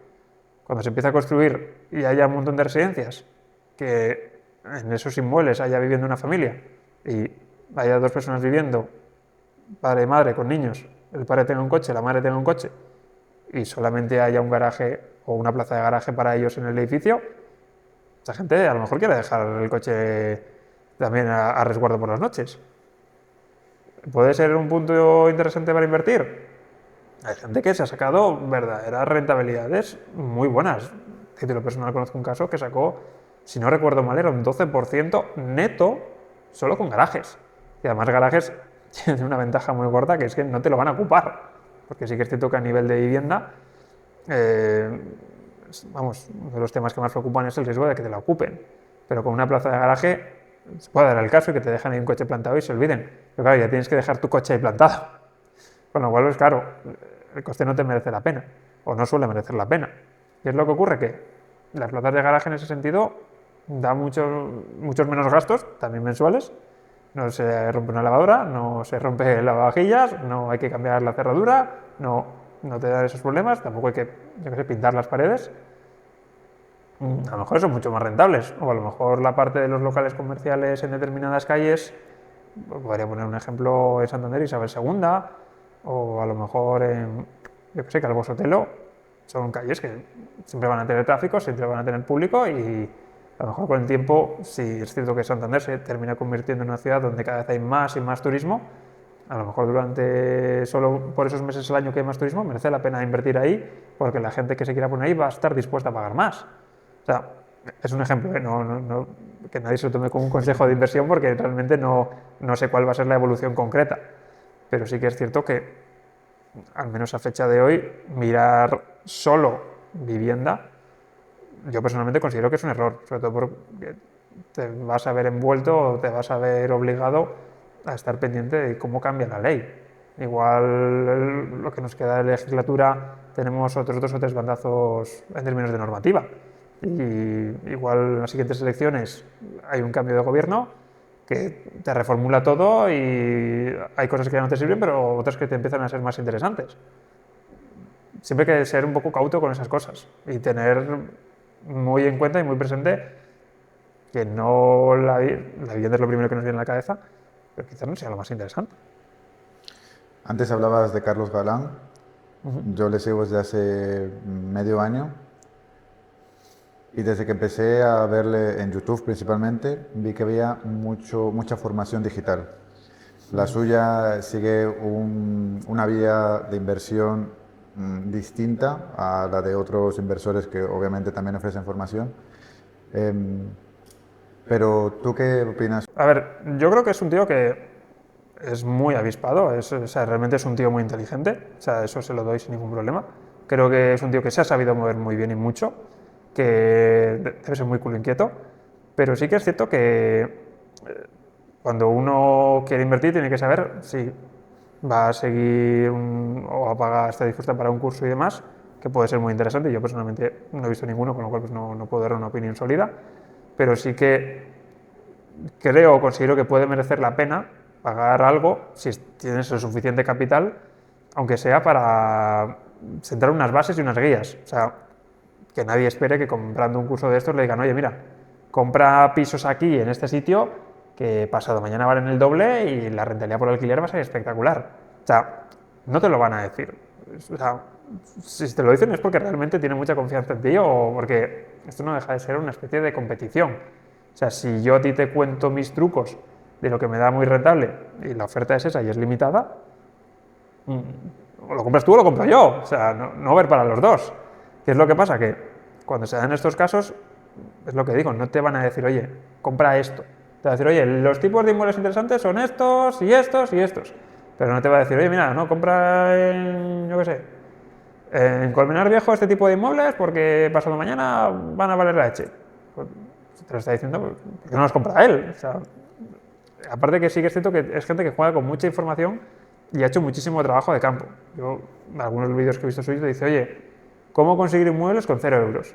Pues a ver, con 0 euros o tienes una financiación enorme que te dan por detrás, pues ya miras tú cómo lo haces. No, mira, yo lo que consigo es dar con gente que vende lotes de inmuebles, contacto con otros inversores inmobiliarios y les digo, oye, mira, si me pagáis un tanto por ciento, yo os digo ahí donde hay inmuebles interesantes y que van a dar esta rentabilidad. Y dicen, vale, comisionas, no sé, imagínate, un bloque de 20 inmuebles, pues te doy uno para ti. Bueno, pues no has puesto ni un duro, solo has puesto información, pero acabas de conseguir un patrimonio inmobiliario en una sola operación. Y dependerá del importe, ¿no? Pero puede que sea un inmueble muy majo y que te dé una rentabilidad muy interesante. Todo por haber conseguido estar en el momento adecuado, en el lugar adecuado y conseguir esa información que te ha permitido hacer una jugada verdaderamente rentable. Lo que comenta es crear una red de contactos. Sí, a ver, es un poco lo que comentaba antes. Si tienes una verdadera intención de convertirte en inversor profesionalizado, es decir, alguien con una base de conocimientos, una experiencia y demás, va a ser un trabajo de años, eso desde luego. Yo a título personal conozco personas que llevan muchísimo tiempo en ello y han acumulado mucha información. Hablar con porteros, hablar con agentes inmobiliarios, hablar con otros inversores, hablar incluso con gente que tiene negocios alquilados y decir, oye, tú estás en tal sitio, ah, sí, pagamos tanto, pagáis tanto, o sea que por este tipo de inmuebles en este sitio pagan tanto. No, sí, pero nos vamos a ir porque en tal sitio pagan tanto y vamos a pagar un alquiler menor, o sea que en este sitio pagan menos, pues es que ahí los terrenos son súper baratos. Y a lo mejor a base de hablar con gente te enteras de cosas que ni siquiera habías evaluado como un potencial, vamos a decir, negocio interesante. Es ahí donde tienes que decir, haz mucho trabajo de campo, habla con muchísima gente, que es donde además los agentes inmobiliarios se enteran de eso, de hablar con porteros, hablar con vecinos. O sea, a mí, por ejemplo, hace poco metí con la puerta a una agencia inmobiliaria que se sabía de alguien que vendía pisos en el edificio. Pues, claro, todo ese trabajo que tienes que ir haciendo poco a poco, muchas veces es gente que se entera de oportunidades que aparecen de la nada. O sea, yo creo que fue Pau Antó, en un vídeo comentaba, compró un piso súper barato porque a una mujer se le había quemado la vivienda. Claro, esa vivienda ya queda completamente devaluada, necesitaba liquidez. Dijo, oye, mira, yo te lo compro, aunque haya que reformarlo entero, pongo mi gente, que lo reformen y de nuevo lo sacamos al mercado para venta o para alquiler. Sí que es cierto que es un tío, Pau Antonio en concreto, es un hombre más de hacer operaciones de comprar-vender, que cuando ha comprado el inmueble ya tiene alguien para vendérselo, pero a mí a título personal, o sea, para mí es un juego especulativo bastante arriesgado. Yo creo que lo que busca el comprador, vamos a decir, más novato, es el, oye, quiero un complemento para mi nómina, para mi pensión, para una tranquilidad al futuro, sobre todo si lo tengo que vender. Pues, oye, ¿cuánto puedo conseguir por alquilar? Un punto importante que yo creo que tiene que tener toda aquella persona que tiene pensado invertir, en términos generales, es mucha información y sobre todo diversificar. Esto es un punto que muchas veces se olvida. De hecho, hay gente que dice, no, yo solamente compro esto, yo solamente bolsa, solo bolsa, o yo solo Bitcoin, o yo solo oro, o yo solo... Y dices, a ver, haz un espectro, haz un abanico. ¿Qué es lo que estás buscando? No, yo quiero tener más dinero, pero más dinero en forma de capitalización o más dinero en forma de rentas mensuales. Donde cada uno tiene que tener claro lo que es lo que quiere. Pero, oye, diversifica porque te puedes encontrar con que ahora mismo es súper rentable el negocio inmobiliario, pero a lo mejor se estanca dentro de 2-3 años. Igual tienes 2-3 años muy buenos, pero se puede estancar. Aprende más sobre el mercado bursátil, aprende más sobre otras oportunidades de inversión, aprende más sobre otros mercados en otros países. O sea, ¿qué está pasando en Japón? ¿Qué está pasando en China? A lo mejor América Latina tiene puntos interesantes en países que está la cosa cambiando. Un ejemplo podría ser, ahora que está más de moda, Argentina. Argentina ha cambiado hace cosa de un año el presidente, Javier Milei ha hecho una serie de reformas que al menos de momento apuntan por el buen camino en términos de recuperación económica. Habrá que ver si se asienta y cómo evoluciona todo, porque eso es todavía bastante incipiente. Pero oye, igual en Argentina hay oportunidades interesantes, o igual las hay en Asunción. Una de las últimas que me he enterado es que en Asunción, en Paraguay, hay un mercado inmobiliario ahora muy potente. Claro, ¿qué es lo que pasa? Que no tenemos el tiempo material para analizar todas las oportunidades de inversión, pero sí hace una cartera y dice, oye, hay muchas cosas en las que invertir, soy novato, voy a ir aprendiendo un poco de todo y cuando me haya hecho vamos a decir, aclarado las ideas y una cartera de potenciales activos, pues mira, voy a tener un 20% de mi cartera en acciones no tienes por qué comprar pisos necesariamente, pero puedes invertir en el mercado inmobiliario comprando acciones de Socimis. Oye, mira, que esta Socimi puedo comprar tantas acciones y que me dejen unos dividendos, es otra forma de obtener rentabilidad periódica, quizás no mensual, pero sí cada año, y de esta forma consigo dividendos. Oye, mira, aquí también hay una empresa americana que también es una Socimi, así que voy a invertir no solo en el real estate, el mercado inmobiliario español, sino que también lo voy a hacer en Estados Unidos, en esta empresa que tiene centros comerciales. No tiene por qué tener solamente edificios de oficinas o naves. Hay Socimis que lo que tienen son centros comerciales enteros. Un ejemplo aquí en Santander podría ser, creo que Bahía Real y Valle Real son propiedades de una Socimi. Por lo tanto, igual te interesa un abanico de acciones de empresas que dan dividendos en términos de mercado inmobiliario, acciones que no dan dividendos pero son de tecnológicas, que, por ejemplo, que las que están ahora en el top pues, podrían ser Nvidia, podría ser Tesla, podría ser Alphabet, y luego una cartera de otro tipo de activos que sirven más como valor refugio. Por ejemplo, podría ser el oro. Y después ve aprendiendo un poco de todo, ten claro cuál es tu estrategia, y cuando ya tengas unos mínimos, metes dinero de verdad. Pero no, o sea, esto no es un consejo de inversión, esto es más un consejo de amigo. O sea, no recomendaría a nadie, en ningún mercado, que compre sin tener un mínimo de ideas claras. O sea, lee libros, puede ser un libro de iniciación como el mío, que es un libro pues, para compradores novatos, o puedes leer libros para gente ya más profesionalizada, o puedes leer libros, por ejemplo, vamos a aprender de bolsa, pues la guerra financiera asimétrica. Oye, vamos a aprender del tema de materias primas, a ver cómo es ese mercado. Oye, a ver, Warren Buffett, ¿qué es lo que hacía en tiempos? ¿Cómo lo hace el hombre? Pues poco a poco tener un espectro de ideas, un espectro de información que te permita tomar decisiones, vamos a decir, con las ideas más claras. Lo que pasa es que la gente se suele guiar por el FOMO. Un ejemplo clásico es el de Bitcoin ahora mismo. Ha subido mucho, ha alcanzado los $100.000, pues todo el mundo está en verde, ¿por qué no voy a comprar yo? Oye, frena, ¿qué sabes del mundillo? ¿Qué sabes de la legislación sobre ese tema? ¿Qué sabes sobre la legislación del tema inmobiliario? ¿Qué sabes sobre cómo funcionan los dividendos y demás? Porque, por poner un ejemplo, en el mundo bursátil, la gente compra acciones y dice, bueno, pues me va a dar tal dividendo, ¿sabes? La acción vale 10, me da de dividendo 50 céntimos, pues genial, ¿no? Tengo 10 euros de acción y 50 céntimos de dividendo. Oye, el precio de la acción queda recortado por el dividendo que reparten. Hay mucha gente que no lo sabe y que automáticamente cuando te llega al banco ya tienes un descuento fiscal en el que te han quitado parte de ese dividendo que te has recibido. Pero claro, eso hay mucha gente que va a comprar acciones y no lo sabe.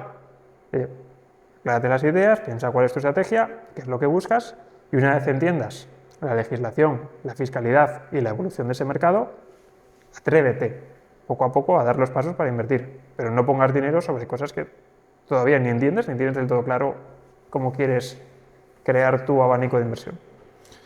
Es una buena recomendación, sobre todo para aquellos que, desde mi perspectiva, ya tienen un patrimonio y quieren diversificar, que es lo que comentas.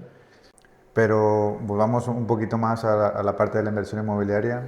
Para ese inversor novato, ¿qué tipo de vivienda inicial le recomendarías? ¿Por dónde empezar? A ver, si esto, más que como consejo de inversión, es eso, un consejo de amigo. Es, oye, tipo de vivienda que te genere pocos gastos mensuales, o sea, que tenga lo que se conoce como gastos pasivos pocos, porque si no te puede comer la rentabilidad, y que tengas, vamos a decir, sobre la inversión una rentabilidad relativamente alta. ¿Qué tipo de inmuebles te dan eso? Pues un inmueble sin ascensor, un inmueble sin garaje, un inmueble, vamos a decir, que ya tenga unos cuantos años. ¿Inmuebles de lujo? No. ¿Obra nueva? No. ¿Chalets? No, es lo más recomendable. Pero vamos a poner números un poco reales, y en Cantabria en principio. ¿En Cantabria? Pues, por ejemplo, ahora, por poner algunos ejemplos, en la calle Alta, en 3 de noviembre, toda esa zona que está cerca de Valdecilla, se pueden llegar a adquirir este tipo de inmuebles de inversión para alquilar, sobre todo pues eso, personal en Valdecilla y demás, pues entre los 120, 130.000 euros, inmuebles en ascensor, más o menos en buen estado, eso había que aclararlo, pero es que eso es un poco lo que comentábamos antes, es muy complicado dar un precio concreto en una zona concreta porque, por ejemplo, la calle Alta es un ejemplo de una calle muy alargada y lo que aquí es de una forma, aquí ya es diferente, por la edad del edificio, por contar con ascensor, por tipología de vecinos. Es muy complicado dar una cifra de, oye, compra pisos en la calle Alta número 54 que valen tanto y le vas a sacar tanto de alquiler. Sí que es cierto que aquí es también un aviso navegante, es el haz muy bien los números. ¿Qué quiero decir con haz muy bien los números? Muchas veces lo que comentábamos antes, dices, oye, compro un inmueble por 100.000, lo alquilo por 500, rentabilidad, tanto. Oye, ¿cuánto has pagado de impuesto de transmisiones patrimoniales? ¿Cuánto has tenido de gastos de notaría? ¿Cuánto has tenido de gastos de registro y demás? ¿Cuánto has tenido que gastarte en reformas, arreglos, decoración, lo que sea, lo que hayas metido? Y dices, vale, pues has tenido todo eso. O sea, el gasto inicial no es este, es esto. La rentabilidad neta ya es menor. Luego, llega el momento de decir, oye, ¿qué gastos mensuales te está dando esto? Pues es que pago tanto de comunidad. ¿Vale? ¿Y de seguro? ¿Estás pagando seguros? A lo mejor hay gente que lo que hace es invierte, pero con una hipoteca. Es decir, pone la mitad del dinero y la otra mitad del dinero es un préstamo. Te obligan a coger un seguro de hogar, un seguro de vida, un seguro... Claro, porque sí que es cierto que el seguro de vida puedes tener tú por tu cuenta, pero el seguro de hogar es obligatorio si tienes una hipoteca. No es obligatorio si lo compras por tu cuenta y riesgo, pero sí es muy recomendable. ¿Cuánto pagas de IBI? ¿Cuánto pagas de comunidad? ¿Cuánto pagas de potenciales derramas, tanto las que hay ahora como las que pueda haber en los próximos 2, 3, 5, 10 años? Todos esos gastos hay que considerarlos. Y cuando llega la hora de echar números y decir, oye, rentabilidad neta de todo esto. Pues rentabilidad neta de esto, antes de impuestos, es de tanto. Igual no era tanto como inicialmente considerabas. Vale, y después de impuestos, ¿cuánto es? ¿Cuánto te toca pagar al fisco? Depende si lo haces como una persona física o una persona jurídica. Eso es por lo que yo vuelvo a lo de antes. Es muy importante la información y tener claro por dónde vas y los gastos que vas a tener. Esto ocurre en todo negocio, ¿eh? Hay muchísimas empresas, de muchísimos gremios, que dicen, oye, mira, monto una empresa y voy a tener estos gastos. Luego llega la hora de la realidad y, joder, tengo este gasto que no tenía yo en cuenta, tengo este imprevisto que no tenía en cuenta, ahora me toca pagar una asesoría a tal cosa porque le hemos hecho bien esta otra. Claro, de un grupo de gastos así, toca todo esto después. es por eso por lo que la información, de nuevo, es tan importante y sobre todo saber qué charcos estás pisando. Que justamente el mercado inmobiliario, la localización es súper importante y unas diferencias de 200-300 metros pueden marcar unas diferentes rentabilidades muy importantes, incluso simplemente a nivel, aunque sea de vecinos o de vistas. O sea, no es lo mismo un primero que un cuarto a nivel de vistas. Sobre todo el apalancamiento, ¿no? Claro, o sea, la parte de apalancarte yo creo que es la más arriesgada y es ahí donde también la gente lo tiene que tener claro. O sea, podemos hacerlo a nivel bursátil, la gente que compra acciones apalancadas con un broker y demás, o la gente que dice, oye, voy a comprar pisos y lo voy a hacer con tanto de hipoteca. La última gráfica que había visto yo, ahora mismo el 50% de los inmuebles los están comprando inversores, pues ya nos da una idea del grupo de clientes que hay ahora mismo para las agencias inmobiliarias, pero la mitad de esa mitad, o sea, una cuarta parte, no requería de financiación y la otra mitad requería de financiación, pero de menos del 50% del inmueble. Claro, es decir, es gente que dice, oye, estoy dispuesto a comprar un inmueble de 200.000 euros, pero si tengo más de 100.000 euros ahorrados. Claro, es gente que tiene, a ver, o sea, siguen jugando, eso desde luego, pero van a tener que pedir menos financiación que el comprador medio habitual. Con lo cual, pues claro, ¿durante cuánto tiempo estás dispuesto a estar apalancado? Porque dices, no, bueno, mira, yo pedí una hipoteca, pero es que van a ser solo 15 años. Y además, con lo que me vaya generando, la voy a ir amortizando porque por cuestión psicológica prefiero no tener deuda. Igual si consigues una muy buena hipoteca, tampoco te es necesario tener que amortizarla. Hace 3-4 años había gente firmando hipotecas fijas al 1,1 o al 0,9. Es decir, una hipoteca con un interés tan bajito, claro, no es financiarte gratis, pero es que es una financiación con un interés que si lo metes en cualquier otra cosa, probablemente te dé mejor resultado. Podemos poner, por ejemplo, el SP500. O sea, no recuerdo la cifra exacta, pero creo que lleva, en lo que va de año, un 25% de rentabilidad. Claro, ¿te merece la pena quitar hipoteca? O a lo mejor es más interesante meterla al SP500 y luego retornarlo, que incluso pagando impuestos te vas a poder amortizar más hipoteca. Esas son cuestiones personales y de nuevo, aversión al riesgo. ¿Cuánto miedo tienes de no poder pagar la hipoteca? ¿Cuánto te importa que suba mucho de golpe porque ha subido el Euribor? Son muchos puntos a considerar. Para ti, ¿qué tipo de financiación es la más adecuada? Repito, para tu caso personal, ¿una a 15 años o una a 30? Esa es una decisión ya incluso personal. Si lo que estás buscando es inversión y que te genere rentas pasivas, ese es otro punto importante, yo creo que lo mejor es tener una cuota que puedas asumir dentro de esa inversión. Por poner un ejemplo, una hipoteca a 15 años, lo más posible, si tienes que coger mucho de hipoteca, a lo mejor es que estás pagando más de hipoteca de lo que te genera de rentas. No es que tengo que pagar 600 de hipoteca. El piso me genera tanto. Ya, pues, a lo mejor te está generando 750 euros, pero entre los gastos de comunidad, el IBI, seguros y demás, ¿cubres esa inversión? Pues no, tal. Bueno, pues igual, si realmente quieres tener rentas mensuales, aunque sea poquito, a lo mejor te interesa tenerla más años vista. Todo es cuestión de hacer números y sobre todo de... Si eres inversor o no, también. Sí, a ver, justamente con una hipoteca hay una losa psicológica importante. Hay quienes les resbala y hay quienes les preocupa. O sea, la sensación de debo dinero no deja de ser una situación de que te ves en una situación, vamos a decir, de debilidad. No es exactamente así, hay que tenerlo, o no hay que asumirlo de esa manera, pero es que te ves que todos los meses tienes que realizar unos pagos que igual puedes hacer, pero si la situación se complica, a lo mejor te tienes que ver obligado a vender el inmueble, deshacerte la inversión, luego te quedas con un remanente que hayas generado, pero es una cuestión psicológica dura el decir, oye, joder, tengo que vender el inmueble porque no ha salido la inversión como yo creía.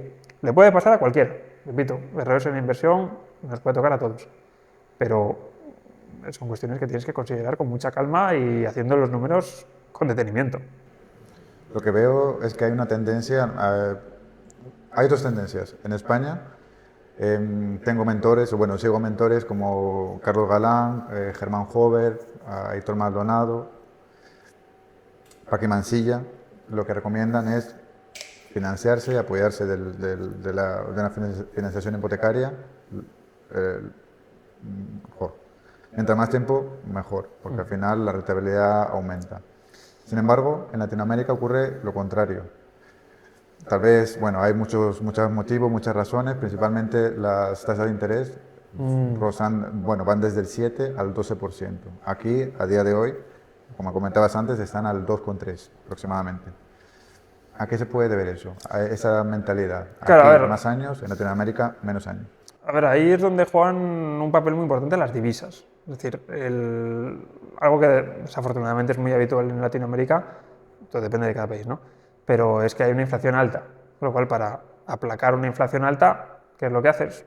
Subes tipos de interés. Claro, si tienes unos tipos de interés, de hecho, es que lo podemos ver en España hace no demasiados años, cuando las hipotecas eran al 15%, es que hipotecarte a 15 años ya era una barbaridad, ya era muchísimo. O sea, mis padres cuando compraron el inmueble, que es la vivienda habitual, era 15 años y ya eran muchos años. Claro, los tipos de interés eran mucho más altos. ¿Qué es lo que pasa? Que en aquellos países donde la inflación todavía sea muy alta, te vas a ver con unos tipos de interés altísimos. Claro, si tienes unas tasas de interés que superan el 10%, si hipotecarte a 30 años, los primeros 10 años vas a pagar una burrada de intereses. Lo cual pues, no te compensa. Lo cual es mejor una inversión a corto, 10, 15 años ya es mucho, si puedes 5 mejor, o incluso sin ni siquiera requerir de una hipoteca, sino de un crédito personal. Un crédito a 4 o 5 años, igual tiene un mayor tipo de interés, pero que puedas aplacar en el corto plazo y quitártelo de en medio cuanto antes. Por eso yo creo que en España es mucho más habitual ver hipotecas a 25, 30, 35 años. Creo que ahora 35 ya es mucho menos normal. O sea, en los tiempos de la burbuja inmobiliaria se daban a 40 años, pero ahora mismo 35 no conozco a nadie que la tenga. Sí que es cierto, eso es lo que comentamos. Con unos tipos, vamos a decir, relativamente rebajados, o que estén por debajo del 5%, es fácil poder invertir y decir, oye, cuando los tipos estaban el Euribor en negativo, gente firmando hipotecas al 1%, no te financias gratis, pero sí que es cierto que invertir es muchísimo más sencillo, porque a lo mejor solo dispones de 20.000 euros en líquido, pero te puedes plantear muchas alternativas. Y por eso yo creo que hay que tener en cuenta tipo de interés actual, tipo de interés futuro. Los préstamos personales. Has mencionado que el tipo de interés es distinto a los préstamos hipotecarios, pero ¿qué diferencias más podemos encontrar? A ver, ahí es donde también, en el caso de España, el tema de la cuestión legislativa. O sea, la ley en España está pensada, vamos a decirlo, para que en el caso de que no puedas pagar la hipoteca, puedas retrasarla un poco más. Es decir, por ejemplo, creo que con los últimos cambios, a partir de 12 meses es cuando se empezaba a iniciar 12 meses de impago, el proceso de que te quiten el inmueble. ¿Qué es lo que ocurre? Que los préstamos personales tienen un tipo de interés muy superior en términos generales.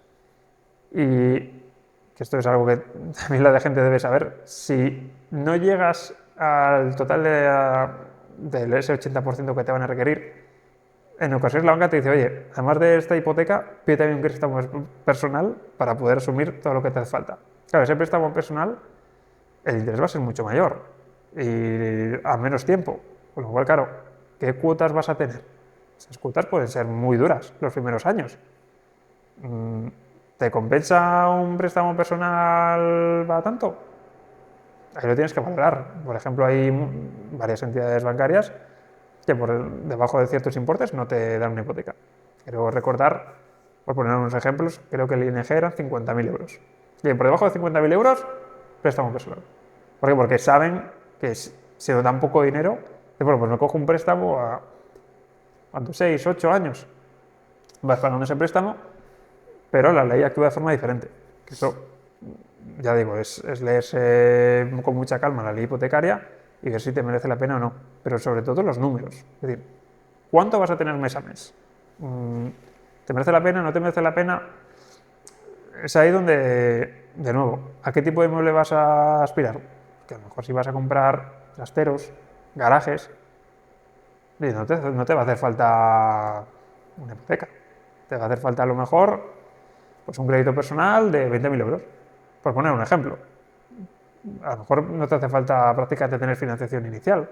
Y puede ser una operación muy buena. Pero repito, echa los números con mucha calma y mira si esa cuota la vas a pagar cómodamente o te vas a ir pillando los dedos mes a mes. Alejandro, vamos a ir introduciéndonos en la parte final de esta entrevista. Me gustaría preguntarte, ¿cómo ves la inversión inmobiliaria de aquí a unos 5 o 10 años? ¿Va a haber muchos cambios? Yo creo que los cambios van a ir más por la parte legislativa que por la parte de evolución del mercado. ¿Qué quiero decir? Ahora mismo, como comentábamos antes, la oferta está estrangulada, o sea, hay muy poca oferta y no parece que vaya a haber cambios en ese sentido. Es decir, el gobierno habla mucho, vamos a hacer no sé qué, pero cuando llega la hora de la verdad, prácticamente no hay un aumento significativo de la oferta de la vivienda. Hace poco Pedro Sánchez hablaba de que iban a hacer una sociedad de vivienda, tal, o sea, una especie como de no sé cómo llamarlo, pero de ente mágico que va a construir vivienda. O sea, ¿esto va a ser verdad? ¿Van a realmente crear una serie de viviendas de protección oficial como en tiempos franquistas para conseguir aplacar la situación para la gente más joven? Es que pues si tú quieres poner solución a un problema de la vivienda, tienes que haberlo hecho hace 3 años. Es decir, lo que hagan ahora, los resultados se van a ver de aquí a 3 años. Con lo cual, ¿van a aliviar la situación de mercado ahora mismo? Creo que es muy complicado. O sea, en los próximos mínimo 5 años no creo que vaya a haber vamos a decir, una evolución del precio a favor de la gente joven, porque no se va a aumentar lo suficiente la oferta. Ha pasado un poco lo que ha pasado durante la burbuja. En tiempos de burbuja un montón de gente se quedó sin comprar, gente joven, y cuando la situación económica empezó a mejorar, mucha gente por fin consiguió tirarse, no en tromba, pero sí consiguieron comprar vivienda, con lo cual tienes, vamos a decir, una demanda embolsada, contenida por circunstancias económicas, macroeconómicas, y si has tenido a un montón de gente joven desde prácticamente 2021, 2022, 2023, 2024, o sea, es decir, ya varios años seguidos que están ahí, no puedo comprar, cuando la situación de, vamos a decir, el Euribor mejore y poco a poco vayan a comprar, se encuentren con hipotecas mejores, igual vemos una avalancha de gente intentando comprar de nuevo por primera vez. Problema, que no creo que la oferta de inmuebles vaya a aumentar tanto en ese sentido. Otra cosa quizás sería el nivel de alquiler, que cambie la legislación, alquiler sea mucho más sencillo, se den más garantías a los propietarios y mucha gente más se anime. No creo que tampoco vaya a ocurrir, al menos a fecha de hoy. Por lo tanto, en ese sentido, a nivel de vivienda, nos esperan, desafortunadamente para la gente joven, unos años complicados, al menos a fecha de hoy. De acuerdo, Alejandro. Para finalizar, tengo 15 preguntas que me gustaría que respondieses de la forma más breve, más rápida posible. Va. ¿Listo? Dale. ¿El último libro que has leído es? El último libro que he leído, que bueno, realmente he releído, es La guerra financiera asimétrica, que lo leí en su momento, lo he repasado hace cosa de, yo creo que han sido 2 meses, en parte también por esta cuestión que intentamos de diversificar. Pero sí, sería La guerra financiera asimétrica, bastante recomendable, sobre todo para compradores novatos. ¿Qué es lo primero que haces cada mañana al despertar? Pues ir a desayunar. O sea, coger energías. Sí, coger energías porque además yo trabajo bastantes horas, con lo cual pues inevitablemente te hace falta. ¿Qué te hace sentir más feliz en tu vida? Pues puede que sea una tontería, pero yo soy un poco de la filosofía de esa canción que dice 3 cosas hay en la vida: salud, dinero y amor. Y a mí una de las que personalmente me hace más feliz es poder saber que sigo teniendo una familia, que estoy bien de salud, que mis allegados están bien y aunque sí que es importante tener una serie de ingresos mensuales y demás, valoro mucho el estar contento con mi pareja, el tener planes de futuro, el poder mirar con unos mínimos de ilusión y optimismo. ¿Cómo defines el éxito? El éxito, ¿en qué lo vamos a medir? ¿En términos de salud, en términos de dinero, en términos de... Personal y profesional. Yo creo que el éxito profesional se alcanza cuando un buen profesional tiene que tener un mínimo de vocación, un mínimo de talento, formación y experiencia. Si consigues tener esas 4 cosas y al menos 10 años de experiencia y estás reconocido en tu trabajo, que la gente que te rodea, o bien de tu gremio, o bien compañeros de trabajo, digan, joder, este hombre que bien trabaja, no tienes por qué haber alcanzado un supercargo y ser un superior, pero si te sientes bien con tu trabajo, sabes que lo haces bien y eres un reconocido, vamos, a nivel de tu entorno eres reconocido, para mí ya has alcanzado el éxito. ¿Puedes compartir alguna anécdota muy breve en tu recorrido como inversor? Perdón, en tu recorrido como agente inmobiliario, como ex agente. Yo creo que la que no se me olvidará nunca como agente inmobiliario es cuando un hombre quería venderme su piso, me lo fue a enseñar y lo que me dijo es, bueno, oye, voy a abrir la puerta, no te asustes, es que tengo un gato dentro. Y yo al principio no entendí y es que por lo visto había alquilado el inmueble, no le habían pagado durante muchos meses y las personas que estaban ahí viviendo y que le habían ocupado el piso, cuando se fueron se dejaron ahí al gato. La historia acaba bien porque el dueño del piso adoptó al gato y se lo quedó. ¿A qué mentor o figura pública te gustaría conocer? Pues hay varios, la verdad es que hay varios. Pero sí que, joder, si me dices aquí, de los que, por ejemplo, hemos comentado como inversores y demás, la verdad es que en persona me encantaría conocer a Carlos Galán. Aunque solo fuese para charlar y tomar un café, pero sí que me gustaría conocerlo. Parece buen tío. Sí. ¿Cuál es la mejor inversión que has hecho en tu vida? En cualquier aspecto, la primera que se te venga. Económica, personal, creo que sea la respuesta. No, la verdad es que la mejor inversión que creo que he hecho a nivel, vamos a decir, personal, Sí. es el hacer deporte. Porque, de nuevo, volviendo a lo de salud, dinero y amor, el hacer deporte, o sea, de nada sirve tener mucho dinero si no lo compaginas bien, pero el hacer deporte a mí me ha valido mucho a nivel de mantenerte en forma. Totalmente también. Sí, el oxigenar el cerebro y sobre todo, ahora es muy habitual tener trabajos de oficina, estar sentado, pues el poder mover las piernas, agilizarlas, darle comba y sentir que en otro sentido que no es el dinero, prosperas y mejoras de forma progresiva y adecuada. ¿Qué harías si supieses que no puedes fracasar? Si supiese que no pudiera fracasar, aunque solo fuese en plan idealista, me gustaría competir con SpaceX. Sería brutal poder la carrera espacial. Pero eso es, vamos, es un gremio que no controla absolutamente nada. Pero sí que es cierto que tengo pasión por vamos a decir, las tecnologías súper sofisticadas que nos permiten dar saltos de gigante como civilización. ¿Sigues alguna rutina diaria para mantenerte enfocado y productivo? Sí, vamos, en horarios soy relativamente estrictos, pero sí que intento por lo menos 4 veces por semana, suelen ser 3, pero por lo menos 4 veces por semana hacer deporte y el intentar eso, a nivel sobre todo de piernas, el no quedarme todo el día sentado. Vamos a poner dos situaciones. La primera, simplemente a día de hoy, el Alejandro Limón de enero de 2025 tiene 100 euros en la cuenta. ¿Qué harías para llegar, digamos, a una situación parecida a la actual o incluso mejorar? Pero solamente con ese presupuesto Con 100 euros y sin contactos. y sin contactos. Pues entonces yo o sea, puede sonar un poco tópico, pero los 100 euros los invertiría en formarme. O sea, 100 euros, pues te da para 5 libros de inversión y arrancas desde cero. Y a partir de ahí entenderás la importancia de, número uno, hacer contactos y número dos, saber tomarte las cosas con calma y saber hacia dónde quieres ir. Pero si tienes tan poco dinero, creo que es mejor empezar formándote y luego ya decides por dónde quieres ir. Ahora vamos por el lado contrario. Mañana miras tu cuenta bancaria y tienes 1 millón. ¿Qué harías? 1 millón. 1 millón es bastante. Yo probablemente diversificaría en los siguientes sentidos. La primera opción es, vamos a decir, por poner un porcentaje, una cuarta parte, acciones de empresas tecnológicas, que sabes que van a seguir funcionando. Una cuarta parte a nivel de comprar inmuebles, es decir, inmuebles que sepa que me van a dar una rentabilidad todos los meses.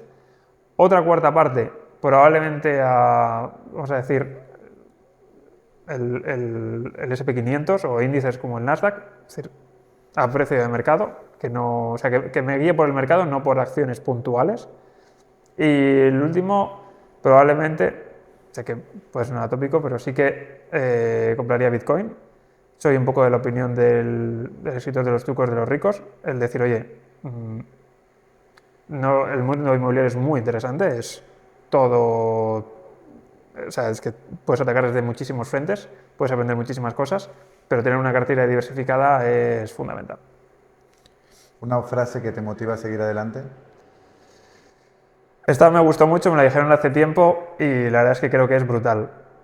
El fracaso solamente es la suma de horas mal utilizadas. Es decir, vamos, o a lo mejor dicho, más que el fracaso, la pobreza. ¿Qué es la pobreza en términos de dinero? No haber utilizado tu tiempo para ganar dinero.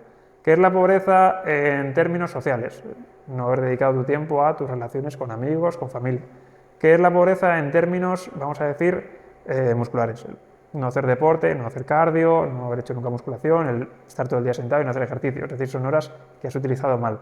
Es decir, creo que es una frase que se puede aplicar no solo al mundo del dinero, por supuesto al mundo del dinero, pero a muchísimos otros ámbitos y que te permiten darte cuenta de que tienes cosas que mejorar. Alejandro, ¿qué sueño te gustaría cumplir? Ser padre, la verdad. ¿Cómo te gustaría ser recordado? Pues yo creo que un poco como mi abuela. O sea, una persona, vamos a decir, relativamente sencilla, que sabía disfrutar de las pequeñas cosas, que era una parte importante de su familia porque sabía lo que todo el mundo necesitaba, aunque no lo dijese, pero que estaba ahí.